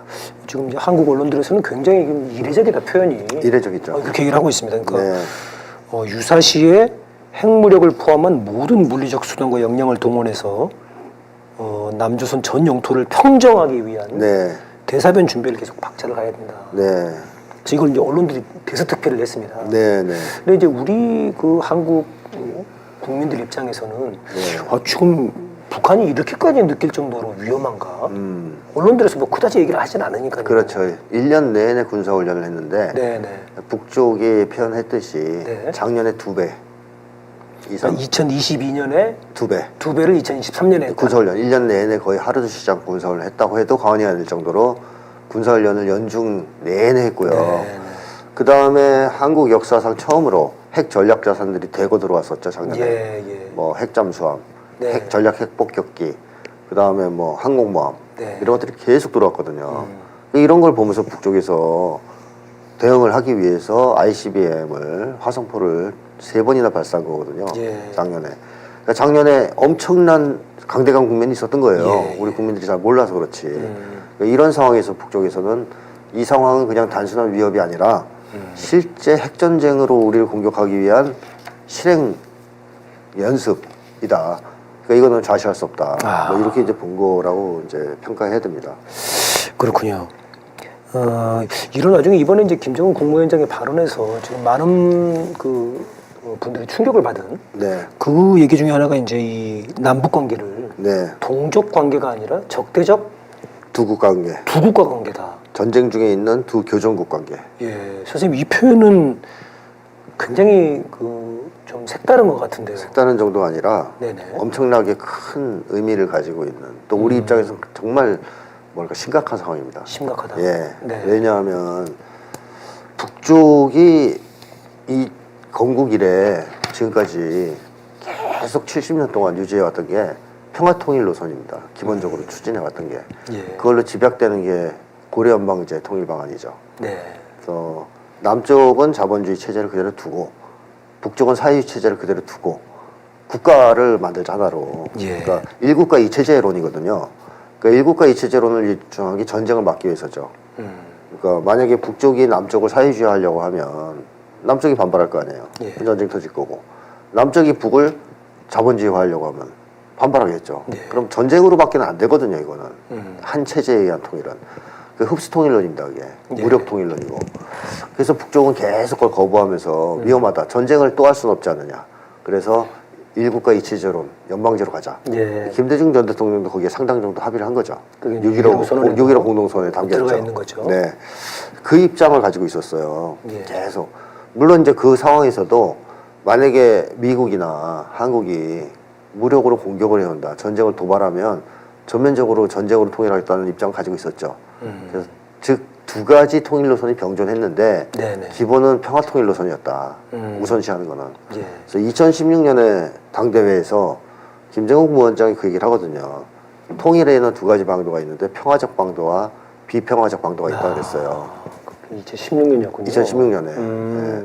그러면서 두 가지 다 준비해야 된다 그랬습니다. 예. 그러고 나서 평화적 방도를 추진했죠. 아, 그게 정상회담. 정상회담, 남북 정상회담, 2018년에 남북 정상회담, 미국과의 하노이 회담, 예. 싱가포르 회담, 네네. 이런 식으로 이제 평화적 방도를 추진한 거예요. 근데 이 평화적 방도가 더 이상 실현될 수 없는 상황이 왔다고 평가한 겁니다. 아. 70년 동안 해보니까 네네. 속마음이 변하지가 않더라, 얘네들이. 그러니까 미국이 북을 적대시하겠다는 입장이 바뀌지가 않는다. 예. 70년 내내 봤지만. 그리고 남쪽에도 그럼 기대를 걸어야 되는데, 아하. 남쪽의 위정자들도 10번이나 정권 교체가 있었는데, 연방제 통일을 하겠다는 의사가 없더라. 예. 김대중 전 대통령이 있었죠. 근데 김대중 전 대통령 빼고는 없었다는 이제 보는 거죠. 나머지는 없었다. 다 자유민주 네, 체제의 체제에 의한 흡수 통일을 흡수 통일을 꿈꿨다. 꿈꿨다. 속으로는. 그게 지금 이제 김여정 부부장이 네네. 그 이제 발표한 글에 이제 그게 맞습니다. 나왔더라고요. 그렇기 때문에 앞으로도 대화와 협상에 의한 통일은 안 되겠구나라고 판단한 겁니다. 왜냐? 미국의 소나기에서 벗어나지 못하니까. 예. 한국, 그래서 대한민국 것들 뭐 이런 식으로 표현하거든요. 예. 대한민국이라고. 그 작년부터 계속 그랬죠. 네네네. 2023년부터 갑자기 뭐 그 미합중국, 대한민국. 대한민국 적대국가라는 거죠. 그렇게 이제 이름을 딱 거론하더라고요. 네, 인식을 하기 시작한 거고, 이번 당대회에서 그걸 명확하게 한 겁니다. 명확하게. 네. 이제 적대국이다. 이렇게 이제 보면서 평화통일 노선이 사라진 거예요. 예. 안 된다고 보는 거죠. 그럼 뭐만 남았을까요? 무력 통일 노선만 남은 겁니다, 이제. 네. 아주 위험한 상황이죠.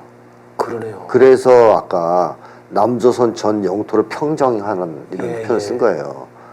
북쪽 입장에서는 미국과 그 쫄개들, 식민지 네, 하수인인 대한민국 그 정권을 쓸어버리겠다 이런 얘기거든요. 유사시에. 네. 그러면서 무력으로 통일하겠다는 얘기거든요. 그래서 통일 노선이 70년 넘게 그대로 지속되어 왔는데 네. 평화 통일을 우선시하는 올해 들어서면서 윤석열 정권이 이것을 급적으로 바꿔냈다. 어떻게 보면. 그래서 무력 통일 노선으로 전환했다. 이렇게 보는 거고. 그렇다면 이제 북쪽은 남쪽을 아까 표현했듯이 적대적인 두 국가 관계. 예. 전쟁 중에 있는 두 교전국 관계를 본다는 얘기인데 러시아 우크라 관계가 된 거예요. 러시아 우크라이나 관계. 그러네요. 그 관계로 지금 보는 거예요. 그러면 어떤 일이 발생할 수 있느냐. 우크라이나가 돈바스 지역에서 네. 포격을 가하자 바로 특수 군사작전 돌입하잖아요. 네. 러시아가. 그렇습니다. 그럴 가능성이 생긴 거죠, 이제 한반도에서. 즉 윤석열이 생각 없이 북에다 도발을 걸었다. 네. 뭐 확성기를 틀든 아니면 네. 삐라를 삐라를 날리든 날리든. 아니면 총을 쏘든 지금 뭐 그런 얘기를 공공은 하지 않습니까? 네. 총선 전에 그래서 정치적 위기를 윤석열이 정치전으로 돌리려고 또 전방 한다. 찾아가지고 지금 계속 그러고 있습니다. 도발하면 나한테 보고하지 말고 먼저 대응을 대응해라. 그것도 아주 확실하게 대응하라. 이런 식의 주문을 하고 다녀요. 예. 윤석열만 그런 게 아니라 신원식도 그래요. 심상치가 않습니다. 요즘. 네. 근데 이렇게 할 때 북쪽이 보여줄 방향을 얘기한 거예요. 예. 그러면 똑같이 총 몇 방 쏘고 연평도처럼 포 몇 번 쏘고 하는 건 안 끝난다는 거죠, 이제. 곧바로 거기에 대해서는 전면 전쟁으로 대답할 것이고 한반도 전역을 평정하기 위한 핵 공격을 포함한 전면 공격을 시작할 것이다. 이렇게 얘기한 겁니다. 근데 문제는 이걸 윤석열이 알아듣겠냐는 거예요. 아하. 워낙 돌이잖아요. 네네. 김여정 부부장이 올해도 오늘 또 발표에서 네네네. 그 얘기를 했어요. 머리가 워낙 돌이라서 네. 얘기해도 못 알아듣는 놈이다 이런 식으로 이제 얘기했잖아요. 안보 관련해가지고. 예, 멍청해가지고 네네. 자기가 뱉은 말의 결과가 뭔지를 생각 못하는 사람이라고 얘기했지 않습니까? 재미난 말이 있었습니다. 뭐 우리 군사력을 키우는 특등공신이다. 특등공신. 네. 윤석열 칭찬받아 좋겠어요. 특색 있는 기여를 해서 올해도. 쌍수를 들어 환영한다. 네, 올해도 계속 해라 이거잖아요. 네네. 그 한마디로 너희들이 우리가 뭐 좌고우면하지 않고 뭐 이제 동족이니 뭐니 해서 뭐 대화 협상 이런 거 고민했는데 좀 네네네. 이제 네가 그거 다 이제 처리해 준 거다. 너 때문에 우리는 이제 마음 정리하고 네. 마음껏 치겠다 이거예요. 예. 쉽게 얘기하면. 근데 문제는 윤석열이 그 상황을 전혀 이해하지 못하고 있다는 것입니다. 그럼 어떻게 됩니까? 꽤 윤석열이가 있는 한 저는 전쟁이 기정사실이라고 보는 거예요. 북에서 그 표현을 쓰는 거고 예. 계속 그 내용은 보복에 나와요. 남쪽에서 휴전선의 사소한 충돌 도발로도 전면 전쟁이 발생할 수 있는 상황이다 이렇게 얘기한단 네, 말이죠. 네. 그렇게 대응하겠다는 거죠. 그러니까 윤석열 때문에 우리가 전쟁이 나서 다 끝장났느냐 아니면 빨리 윤석열을 끌어내려서 이 전쟁 위기를 끝내고 예. 한반도의 위기 상황을 해결하느냐 하는 중대한 기로에 서게 되었다 이렇게 봐야 됩니다. 그러네요. 굉장히 좀 위험한 상황입니다. 네, 우리 눈에 불을 켜고 지켜봐야 될 것 같습니다.